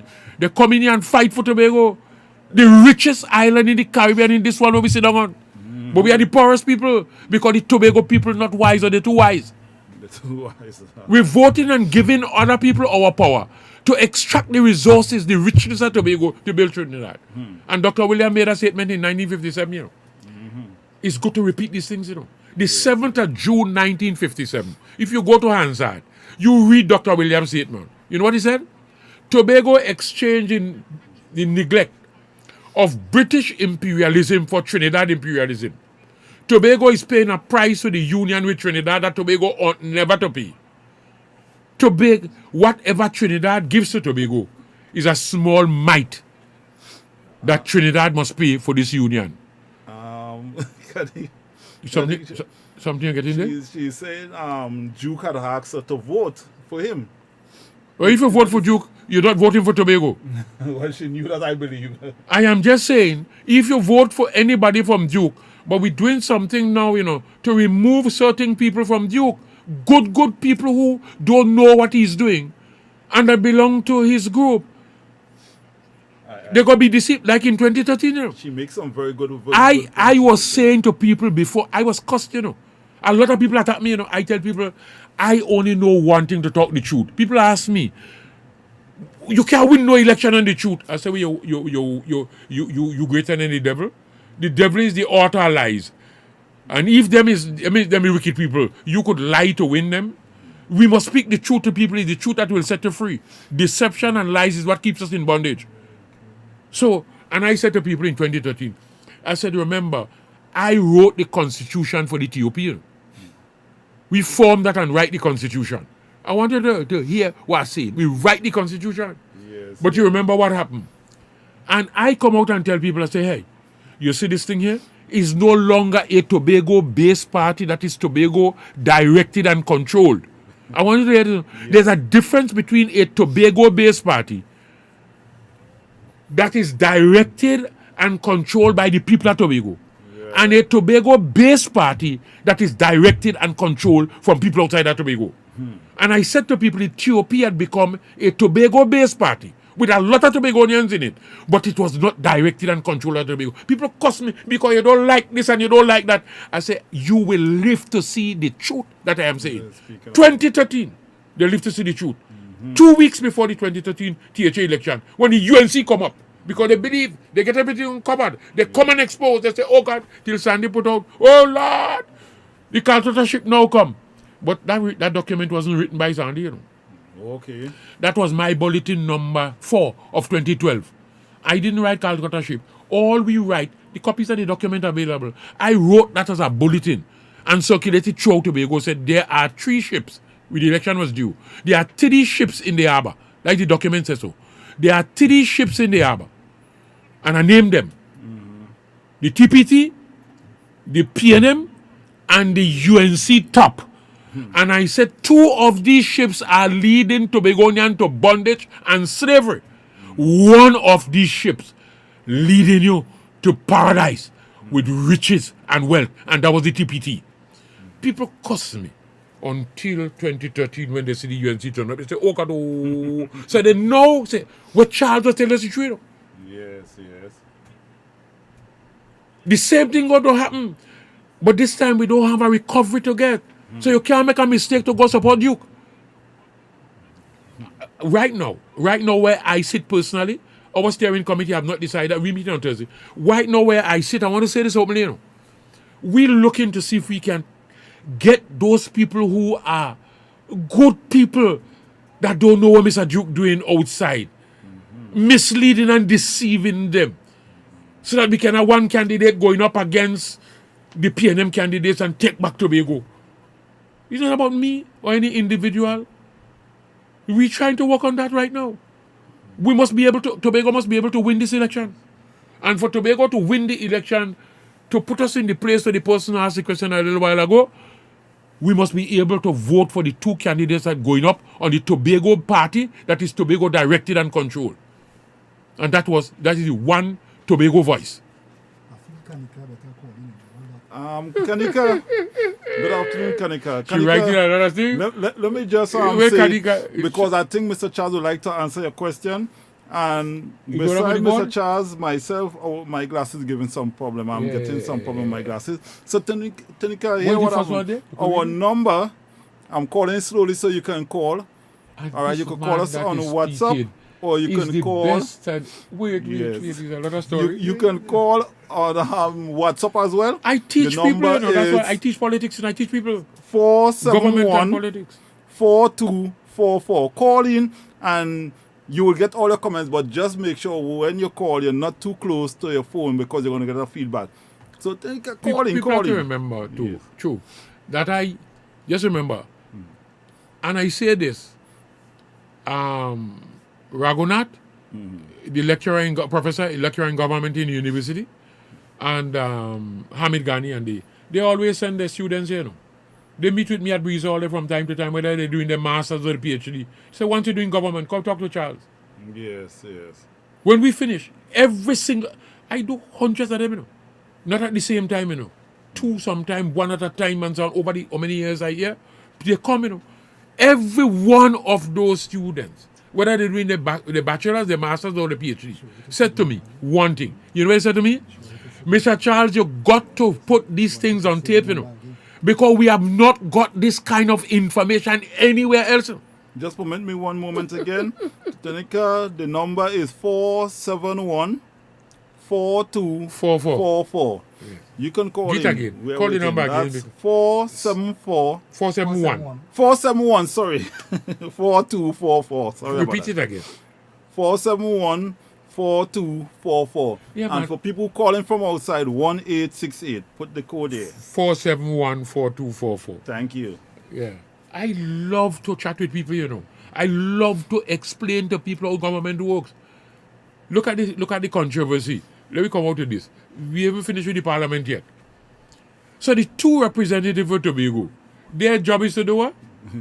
Go to the parliament to make sure that they raise the issue to transfer Tobago power from Trinidad to Tobago. Yeah. That is a matter before the parliament from 2016. In fact, it begins since 1977. Two pieces of legislation that is passed did not deliver it. The last part is there now. I mean, it has to be tidied up and so on and so on and so on. But our power is still in Trinidad. So true that. It's Tobagonian that put us in this trouble, What I was explaining Dr. Williams. What Dr. Williams was saying by that statement, that Tobago Exchange in neglect, remember we were under British rule. We were under British colonial rule or imperialism. And we now were linked by the British government because they wanted to save on the cost of administration. Rather than having a government being paid with a lieutenant governor or a governor, a colonial secretary, and all of these attorney general in Tobago, one in Grenada, one in Jamaica, one in Barbados. What they try to do is to bring 2 or 3 of these countries together so you're paying for one administration.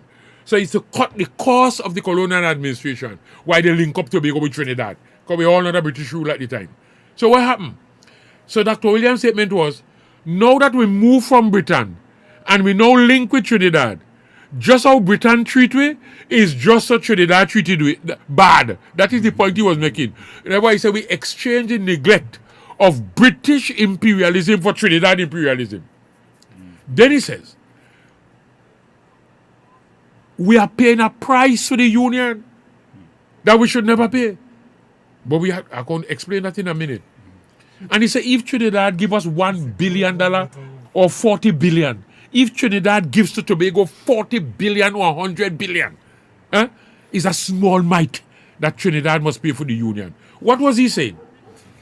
What he was saying is, if Tobago was independent like Jamaica or Grenada or Barbados, Trinidad, just as it is, because we can't change that, you can't change the geography, it's there, linked and locked in between independent Venezuela as it is and independent Tobago. Between Venezuela and Trinidad right now is 7 miles. But because Venezuela independent, Trinidad independent, the water between there is divided between them. So 3.5 miles of the water between them belong to Venezuela and 3.5 miles belong to Trinidad. That's why the Guardia National, that is the Coast Guard. That we call it the Coast Guard when they just come right in the Gulf of area and take up men. Men say, but how the government could allow Venezuela to come? But the government know that the fellas that cross the 3.5 miles, they go over in Venezuela territory. So you're in Venezuela territory, they take you up. But right in Port of Spain, when they trade that. No. That is what happened there. Now, if Tobago was independent, that's what Williams was saying now. If Tobago was independent, it's 22 miles of water between Trinidad and Tobago.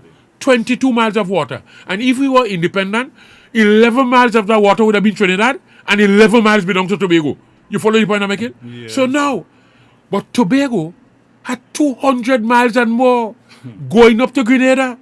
So it is Tobago being part of Trinidad and Tobago administratively that brings the exclusive economic zone to Trinidad and Tobago. Trinidad, Tobago is a rich place. That's why the people were fighting for it, apart from its strategic location and so on. Not only that, when these oil companies, I sure people now start to go back. A lot of people talk to me, listening to this program, and say, well, we now started checking truth. When they used to drill for oil. Just permit me let me just finish your point. Yeah. We have a caller coming in, sorry. Hold one moment, Mr. Charles. Hello, good afternoon, caller. No, we're just saying that. Yeah. Hi, good afternoon. Hi, good afternoon. May I ask who? Kanika here. Hey, Tamika, good afternoon. Yeah, you Good afternoon. You can direct your question to Mr. Charles. All right. Hi, Mr. Charles. Good afternoon. I would like. Good afternoon. I would like to say, right. One thing I like to put a voice on it. I came from America and I started suffering with a illness called bipolar, right? Bipolar disorder.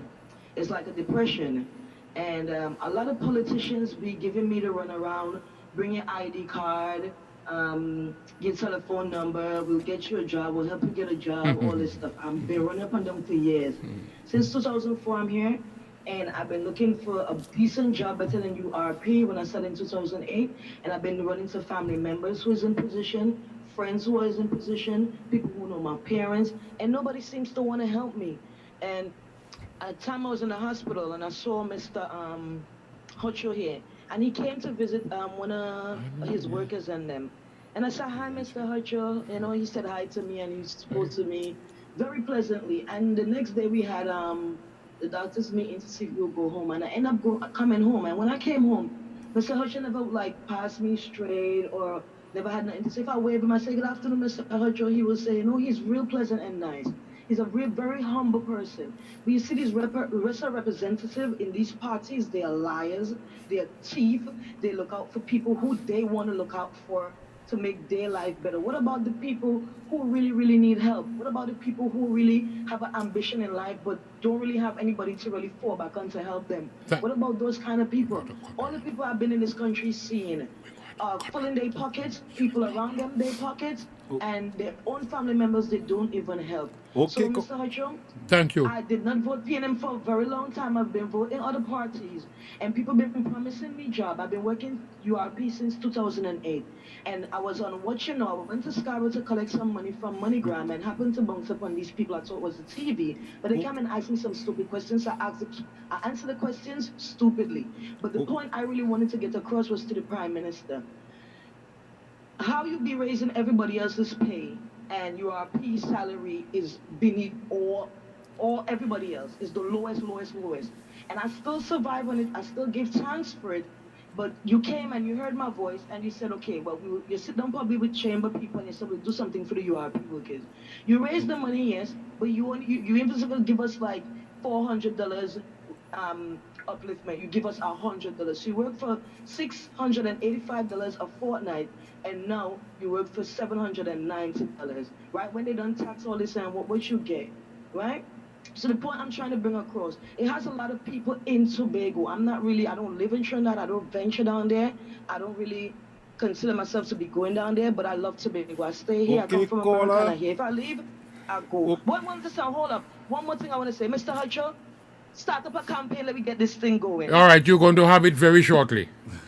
In fact, we start the campaign now. Thank you very much. Okay, caller. So let us give comments on and your... I want to make And I this. would like to be a part of it as well. Yes, sure. All right. What we'll do is. Okay, caller. What we can do, what we will do, is to make sure that you vote for Tobago, and so that Yes, Tobago gets yes. his power. Once Tobago gets his power, then you are able to, as Tobago people, to be able to change the living condition of the people in Tobago. We have enough riches and wealth in Tobago to do that. But you have been supporting others, and I'm not talking the individual. We Tobagonians have been giving our power, let me put it this way, to others from outside who oppress us. Change it this time and see what is going to happen to your life. It will be changed. All right. I have to be careful with Tamika. Yes. She likes to talk a lot of notion, you know. So, Tamika, I'm glad that your question has been answered. And as Mr. Charles said, we will do the best. Good afternoon to Mr. Anderson. Good afternoon. How are you going, my brother? Quite a while I haven't seen. Hey, Mr. Anderson, you need to send back your contact number direct to me because I lost contact with you. Thank you. Yes, Mr. Charles. And good afternoon to Mr. Ian Solomon. How are you going, sir? Yeah.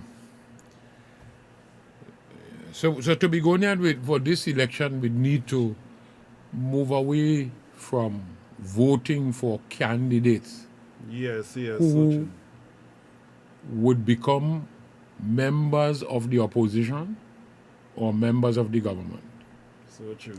Tobago loses voice. Remember I told you all Robinson resigned, you know. Yes. A.N.R. Robinson, that everybody in Tobago love, resigned from the People's National Movement. You know. He was deputy to Dr. Williams, deputy political leader of the People's National Movement. He used to act as prime minister when Dr. Williams was there. And he resigned and came home back and told us certain things. You know, this is why I'm so steadfast in what we're doing. You know. Okay. Yeah. He said you can send your brightest, your most intelligent, wisest Tobagonian to Parliament in Trinidad. Once he belongs to a party down there, Tobago loses its voice. We are going to be slaves. And we witnessed that. Okay. Because once you belong to one of the sides in Parliament, they have to permit you to speak. And they never permit the Tobagonians to speak on anything about Tobago. Always to do their bidding. Always to do something detrimental to us. They can't be your representative. There are some other issues I want to talk about, you know. People no longer become representatives. Just permit me one moment. You go ahead. We have a voice note from Mr. Antonio Phillips. Let's play. Yeah, good evening to the panel. I want to hear when that Tobago party kicking off. You want to hear when the Because Tobago party kicking off? people who apply for stuff, like I apply for land, and we waiting until maybe after death to get our land, yes? I don't know if you can address that. Yeah, sometimes I don't like to go back into the past. There's a development plan that was written for Tobago, you know. We wrote that while we were there, you know. But people have allowed the PNM to mislead them. And the PNM has always been misleading people. You know. The most lands in Tobago are owned by the Tobago House of Assembly. When we got into office in less than 4 years, we were able to, a lot of lands that were given to PNM friends in Goldsboro, in Richmond, in all. People have to understand what we did, you know. Those programs about the land use of Tobago, the Assembly own most of the lands in Tobago, you know. People shouldn't be calling and suffering for land to do work. All you have to do the examination, the analysis, and this is a person who's doing that. Make sure you provide them. Even people with garages that operating on the side of the road, we should have a place for those people to go and to operate. These things are written in plans. You know, people voted against that in 2001. And you're not vexed with them. You have to come back to that particular spot. Let me just say it. When we were doing Sisulan, the PNM government told people that they would not be able to get any permission for down there, you know. Okay. A lot of people who were PNM went and called back for their money and cry afterwards when they see the development going on down there. I was Secretary for Works. The person is David. And remember, the roads couldn't be developed. Tiantec wasn't running any water and so on. We went in because I was directly responsible for those matters and so on. That before I become chief, and secretary for works. Okay. And I remember that he said, look, this is not a private developer, because the policy is when a private person selling out land, the state or the government of the country must make sure that those lands are developed with proper drainage, proper roads. Because after he sells those land and make his money, you mean you're looking at your time? Time gone, and make his money. All those individuals who may have bought from this development, they know would, if the road and the drains go bad in those areas, they have to come to the state.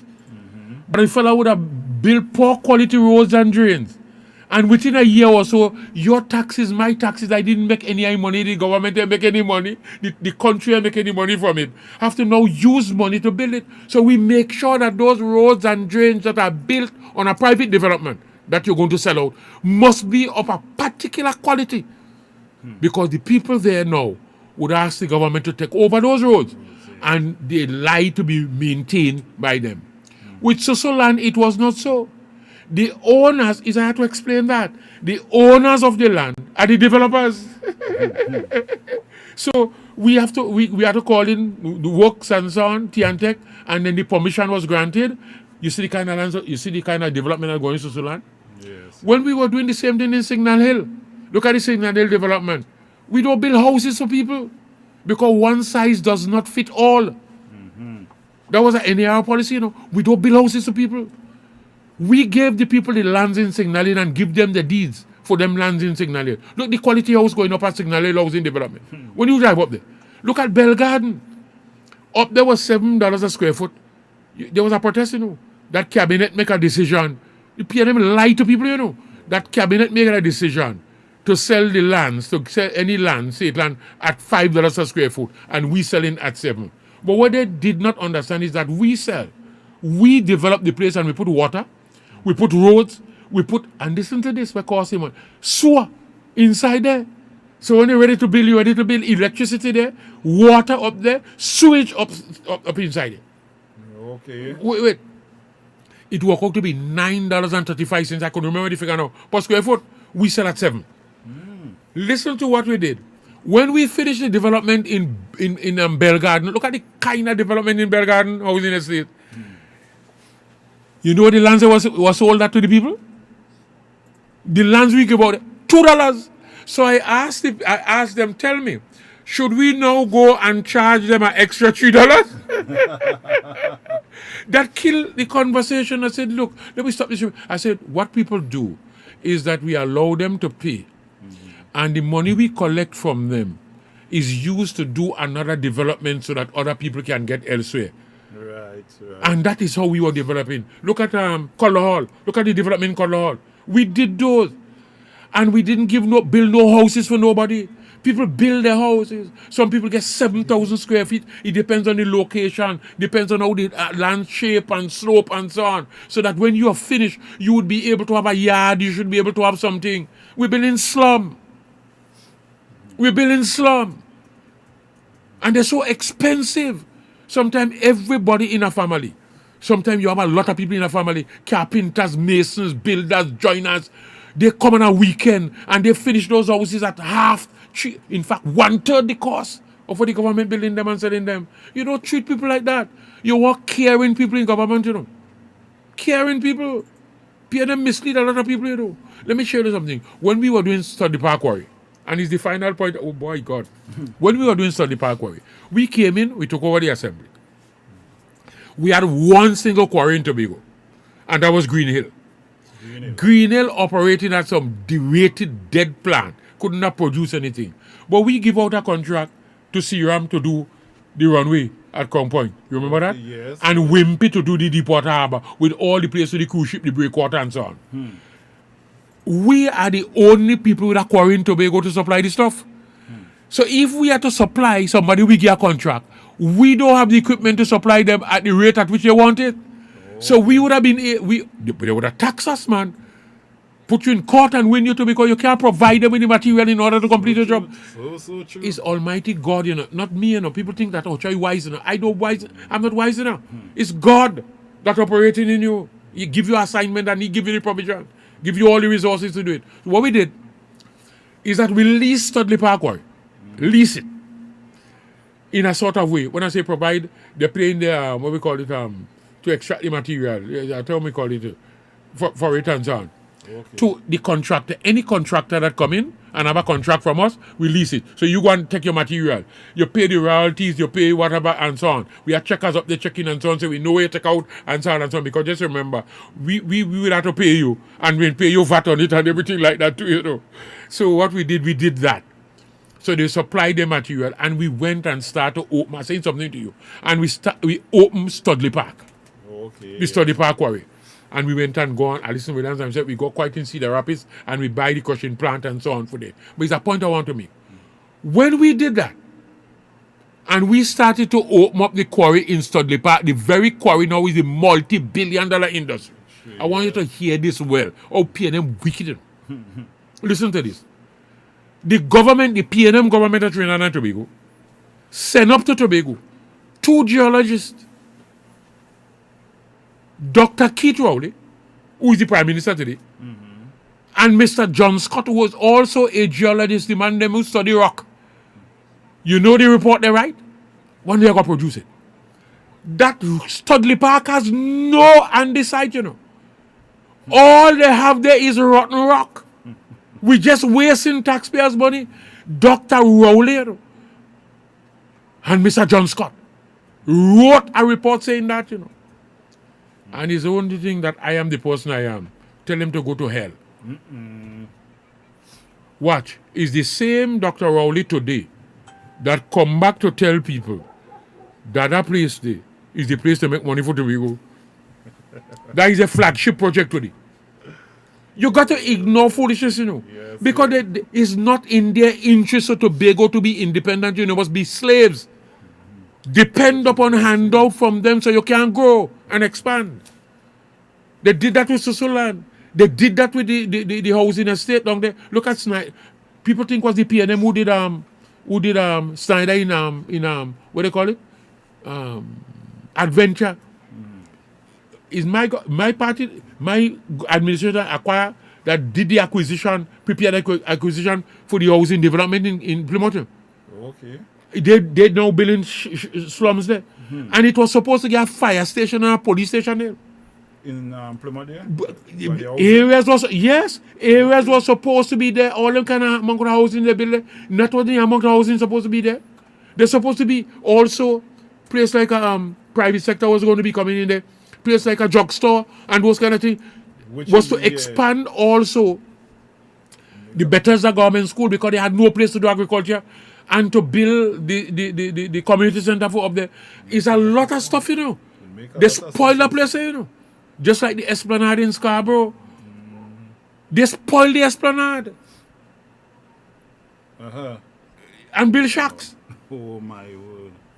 Remember we laid all them means that started to be laid underground, ducts underground there for water, electricity, telephone. So when you have an earthquake and your hurricane, and the thing blow down, you don't have to have no wires killing people on the street there, in your city. Man. Very good job. Let me say something. Let me say something to you as we close. Tobago walking on gold and begging for brass. We are walking on gold and begging for brass. And Tobagonian must understand it. Is a African proverb that says this. When spiders unite, they can tie up a lion. So true. When spiders unite, they can tie up a lion. Lion is the most dangerous animal in the forest. And when spider little spider, when they unite, they take the web and tie it up. Yes. If Tobagonians only understand and unite, oh God, your power will come here. Trinidad people will rise up and say, oh God, you mean Tobago become what we trying to become for years and can't become? They will rise up against the government in Trinidad because of what we would be doing in Tobago. I like that slogan you use. I love that slogan. And when spiders unite. When spiders unite, they can tie up a lion. And what you what that is Tobagonian? Yes, exactly. It's for Tobagonian. I don't realize that. I love that slogan. Them is joke to we if Tobagonian only understand this message and unite. We are no fight, you know. I think that message. You don't even have to quarrel with Trinidad or anybody else. I love that. I love when spiders unite, they can tie up a lion. That is food for thought, people. That alone stated everything, and it make plenty sense. Yes, make plenty sense. It's no. And then there's a fella they call George Orwell. He said this one. That was is a African proverb that, and George Orwell says this. You know, one tiger is no match for a pack of wolves. A tiger cat is dangerous, you know. Yes, but you see them little wolf is like dog, you know. Them little dog. Yes. When a pack of wolf come, he just kill. Tiger is no match for it, you know. But if one of them go kill it, you know. Yes. 2-3 of them, he'll kill them, you know. But if a pack of wolves come, he destroy that tiger. What? Let me repeat that again, too. Yes.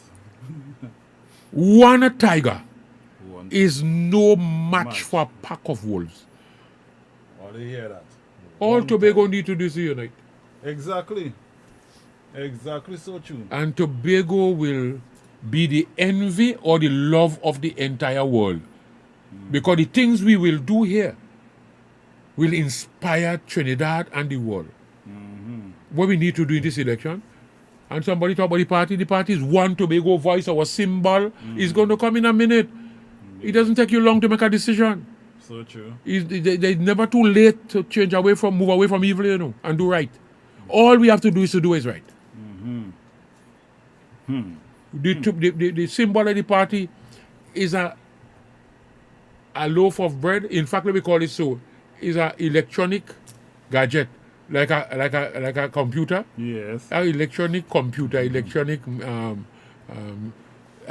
with a loaf of bread that run across it. Remember we put it on the screen the last time? Yes. Oh, yes. So true. Yeah.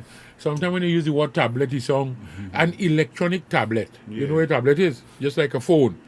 With a loaf of bread that run across it. That is the symbol. You have to just look for that. We have one. Take a next caller. Good Yes. afternoon, caller. Good afternoon. Hello. Good afternoon, caller. Yes. One thing is when spider unite, they could type a proper slogan. A lion. A lion. A lion. Not a slogan, but a when lion. When spiders unite, they can tie up a lion. They can tie up a lion. A lion. You got a caller? Yes. Thank you.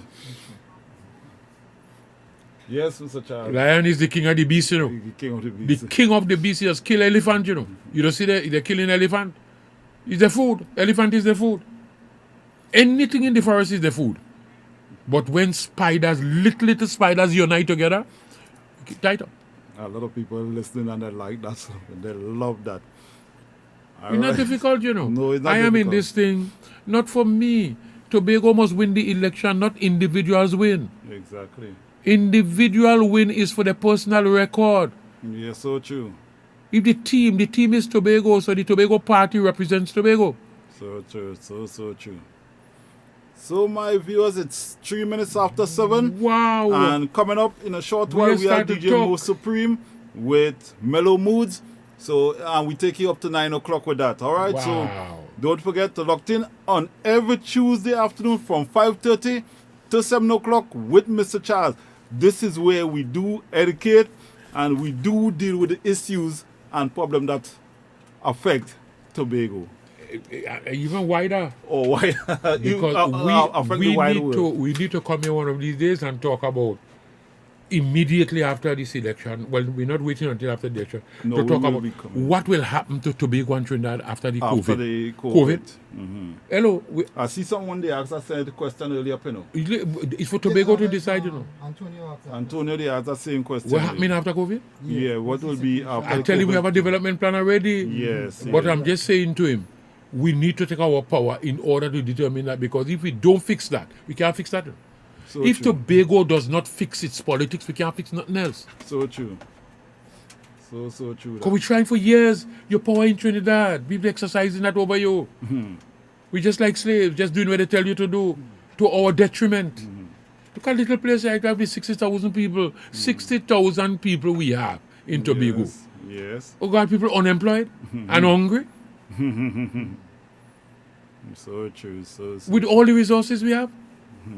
the richest island In the Caribbean? In the Caribbean. I love how you say that. Love how you say that. So our viewers, don't forget, prepare your question, your comment every Tuesday from 5:30 right here on GLS 103.5. We are here to answer all of your questions. All right. Yeah. Once again, as we look to wrap up this part, don't forget you have DJ Most Supreme coming up with the mellow moods of love. Wow. All right. Wow. And soon I'm supposed to be getting back Jackie inside. Yeah. All right. The lady with the golden voice. So people, put it on TV6 News and Mrs. something. Right. But tell me something today from Intel. All right. So until let me see. Our viewers, don't forget, call up a friend, invite a friend, and we are here to give you the best of the best. All right. You have a lot of people in quiet places listening to this thing. So, enjoy. 7 miles off the coast of Venezuela. SOS, SOS, Mayday, Mayday, Mayday. Help!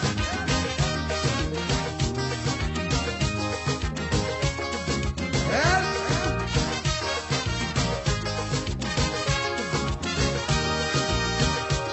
The Trinidad, a luxury liner, sailing the Caribbean Sea with an old captain named Eric Williams.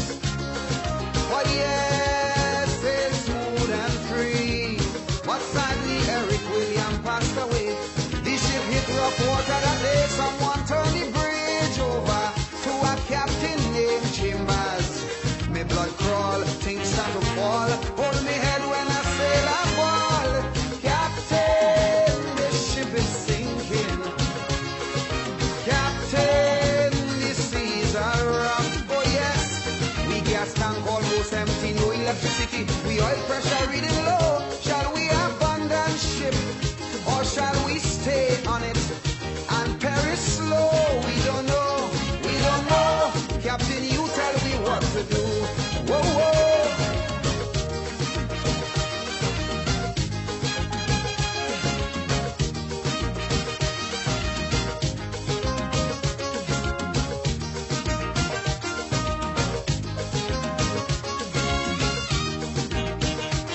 The Trinidad, oh, she was a beauty with wealth that few surpassed. And in her day, she sailed majestically. There were few in her class. Faithfully, she fulfilled her sailor's need. Some were overpowered by greed, and so they pilfered slow. Some took by bulk and go. Now she looked dull, she's at a lull. She could barely sit on her hull. Captain, the ship is sinking. Captain, the seas are rough. Oh yes, we gas tank almost empty, no electricity. We oil pressure reading low. Shall we abandon ship or shall we stay on it and perish slow? We don't know. We don't know. Captain, you tell me what to do. Whoa, whoa.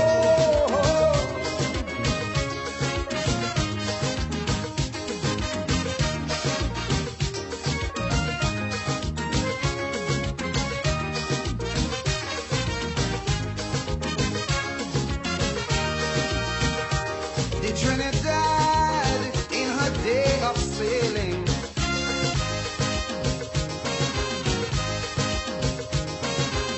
This is an SOS from the Trinidad. Location 7 miles off the coast of Venezuela. SOS, SOS, Mayday, Mayday, Mayday. Help!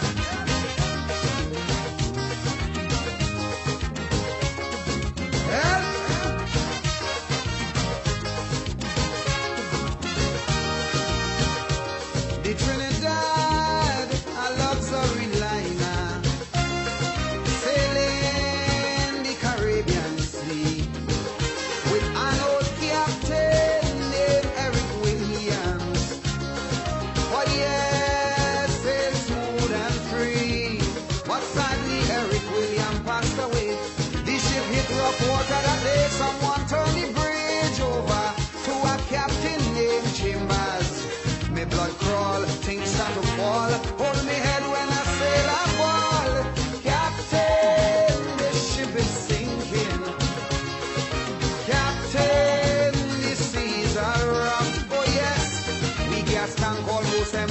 electricity, we oil pressure reading low. Shall we abandon ship, or shall we stay on it and perish slow?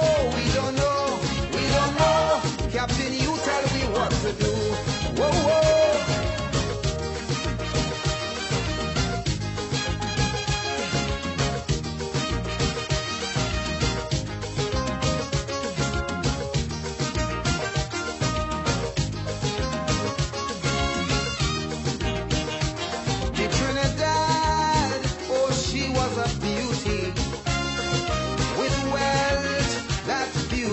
Past.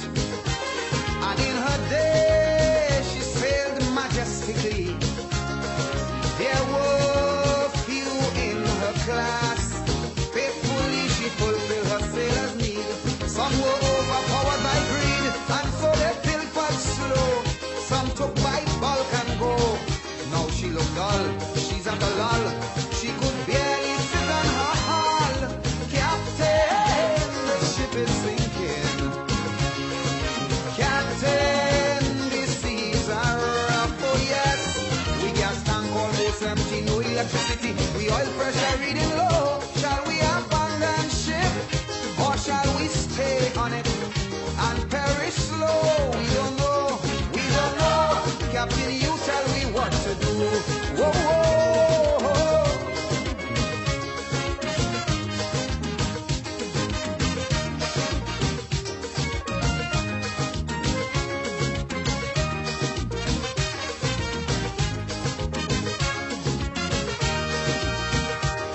Trinidad, in her day of sailing, she was a friend to one and all.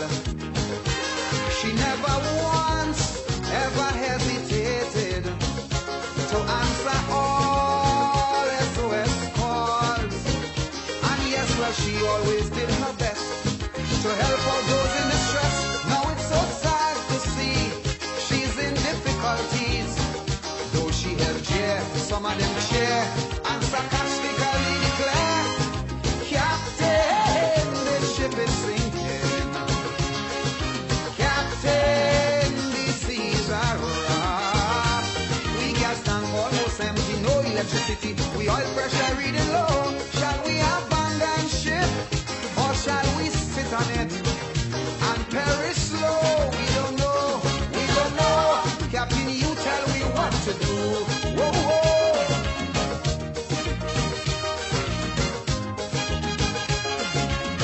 If only there was something I could have done to restore the credibility of this beautiful vessel. Money's no problem.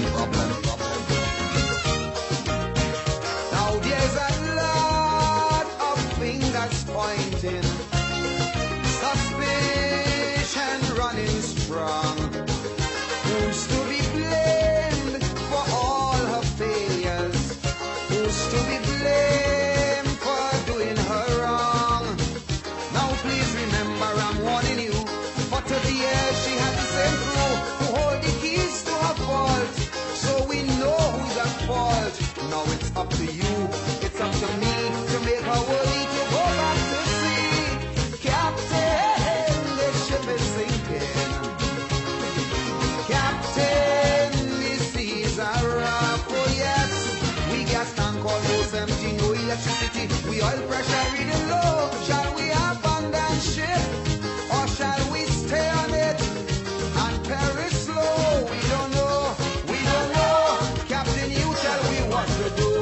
We don't know, we don't know. Captain, you tell me, oh, yo, yo.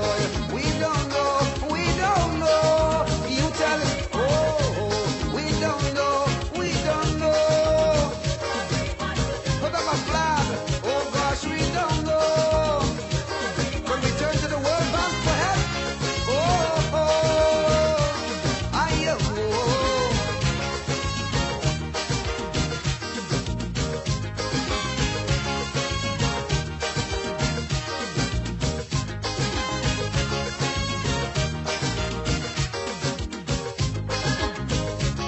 we don't know, we don't know.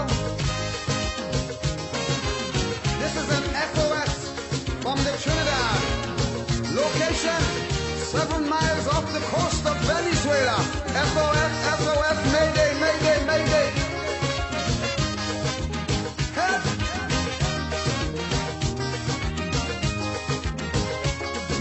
Help!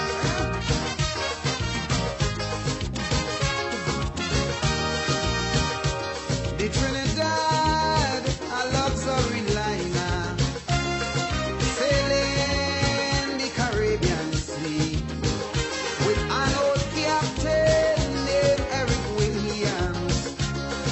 Oh yes, sail smooth and free. But sadly, Eric Williams passed away. The ship hit rough water that day. Someone turned the bridge over to a captain named Chambers. Me blood crawl, things start to fall. Hold me head when I sail a ball. Captain, the ship is sinking.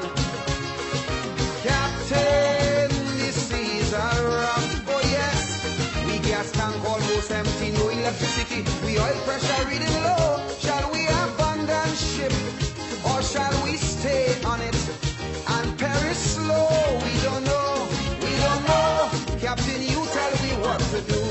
Whoa, whoa.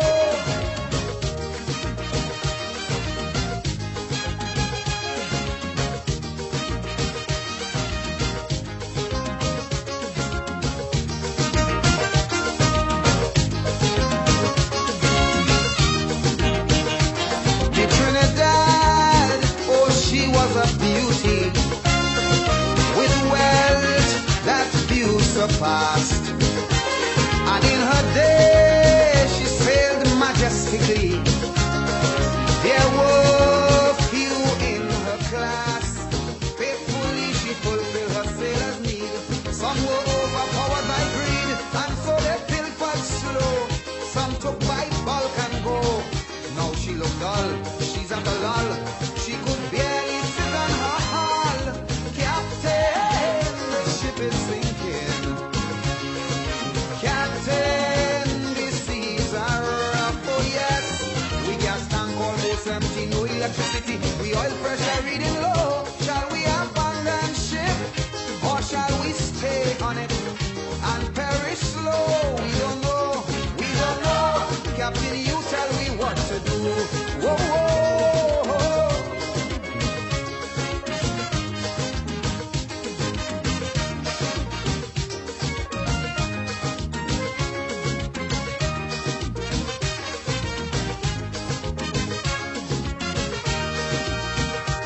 The Trinidad, in her day of sailing, she was a friend to one and all. She never once ever hesitated to answer all SOS calls. And yes, well, she always did her best to help out those in distress. Now it's so sad to see she's in difficulties. Though she helped cheer, some of them cheer and sarcastically declare, Captain, the ship is sinking. Captain, the seas are rough. We gas tank almost empty, no electricity. We oil pressure reading low. Shall we abandon ship or shall we sit on it and perish slow? We don't know, we don't know. Captain, you tell me what to do. Whoa, whoa.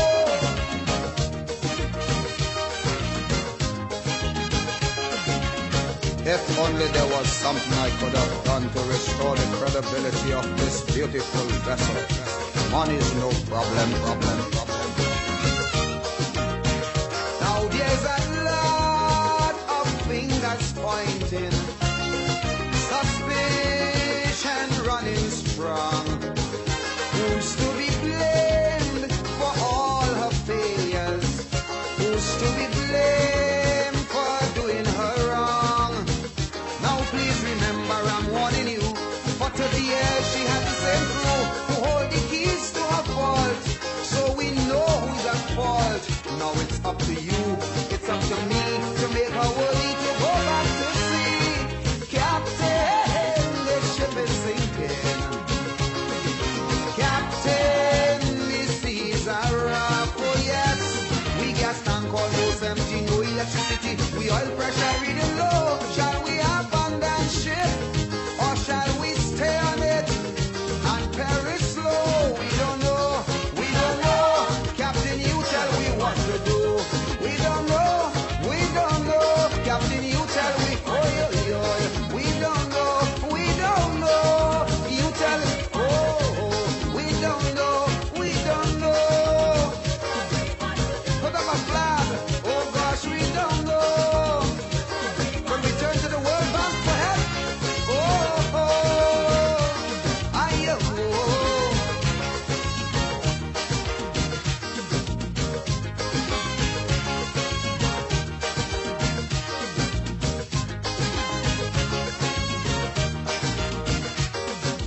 don't know.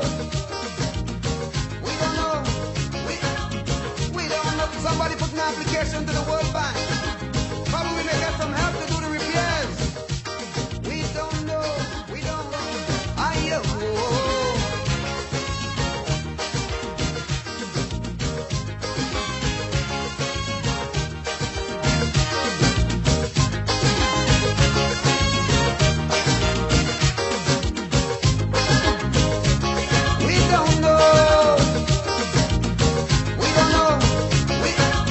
We don't know. Somebody put an application to the World Bank.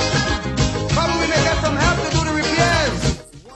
3. Finding a company that excels in electrical, plumbing, AC installation and repairs, painting and much more. SAS Electrical is here for you, giving you excellent service, great rates, timely completion. Contact SAS Electrical at 709-9215 or 359-1014. Call us today. SAS Electrical.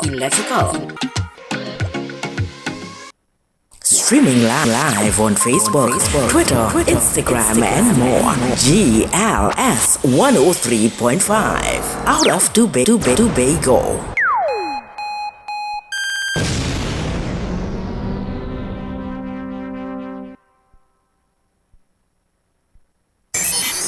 In your face, all over the place. We're online. You're listening to the hottest internet station In the Caribbean, GLS 103.5 out of Tobago.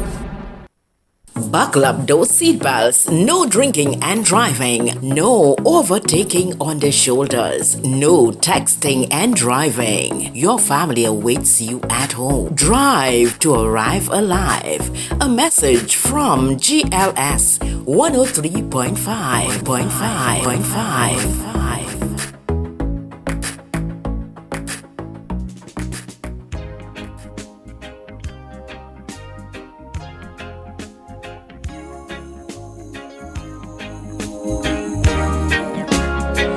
I've been staring at your photograph, wondering where you're at today.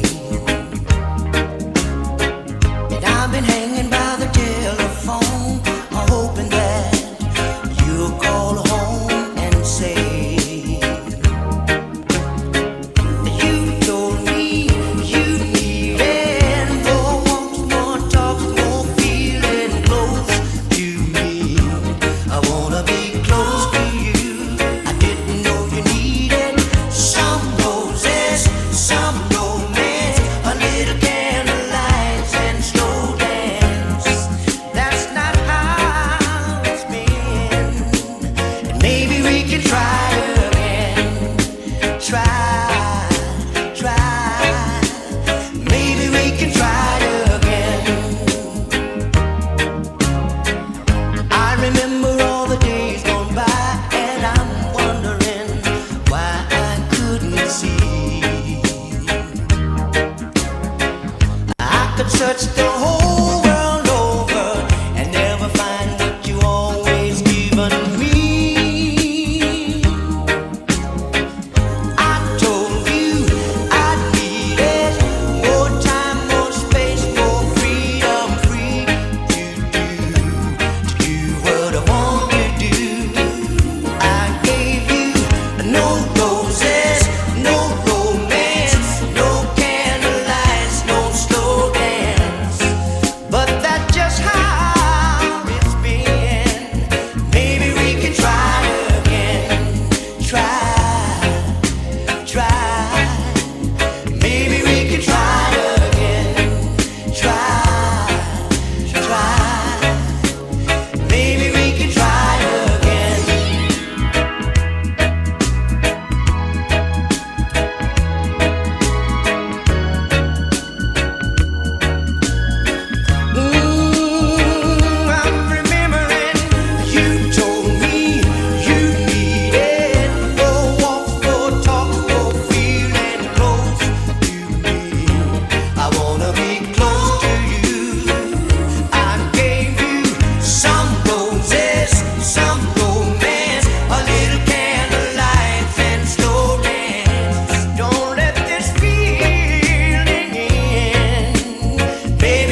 Yes, so hello and good night. Welcome everybody to Mellow Mute Tuesday.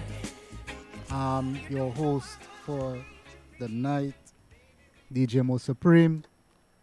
We want to thank Mr. Huchoy for his educational words that he has to share for everyone. I know everyone had enjoyed that. I'm DJ Mo Supreme in your company, and I'll take you all the way to 9 o'clock with Mellow Mute Music.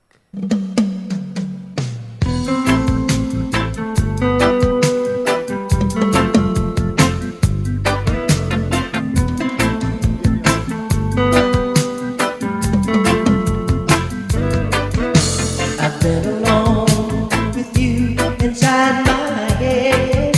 You can feel free to request whatever song you'd like to hear. I kiss your lips 1,000 times. I sometimes see you pass outside my door. Hello, is it me you're looking for? I can see it in your eyes. I can see it in your smile. You've all I've ever wanted, and my arms are open wide. 'Cause you know just what to say, and you know just what to do. I want to tell you so much. I love you.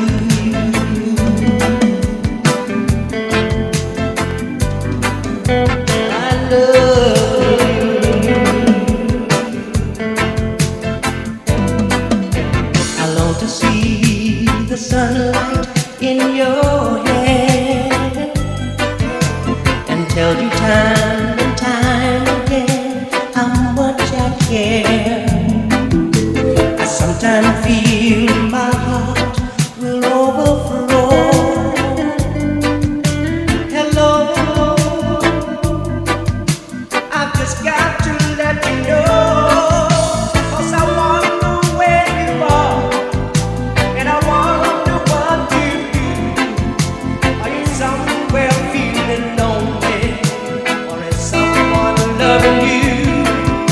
Tell me how to win your heart, for I haven't got a clue. But let me start by saying I love you.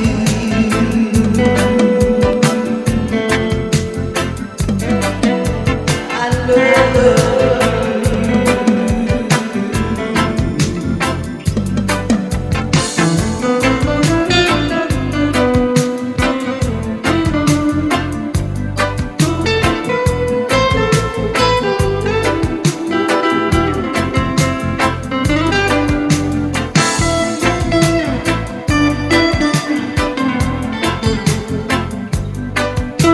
Hello,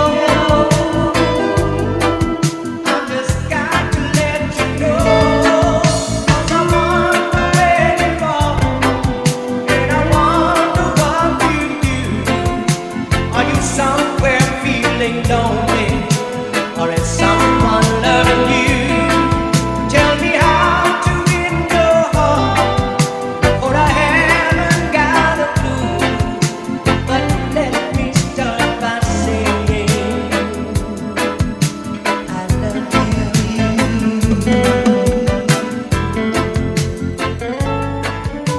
I can see it in your eyes. I can see it in your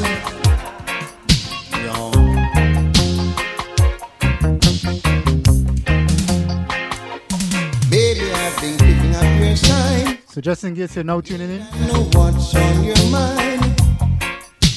You're in DJ a Mo mellow, Supreme in your company with Mellow Mute Tuesday.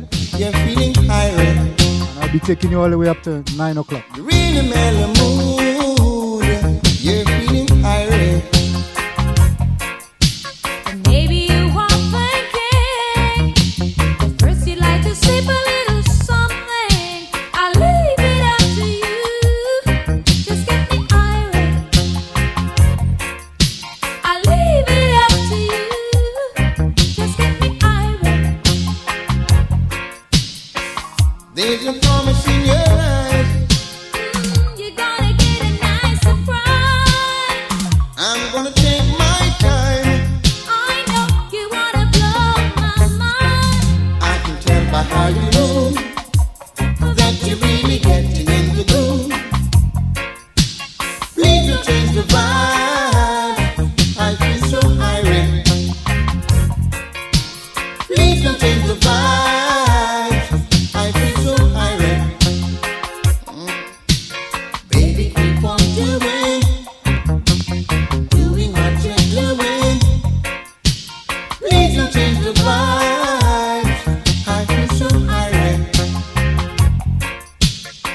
don't change the vibe. I feel so irate. Really feel so irate. Make me feel so good.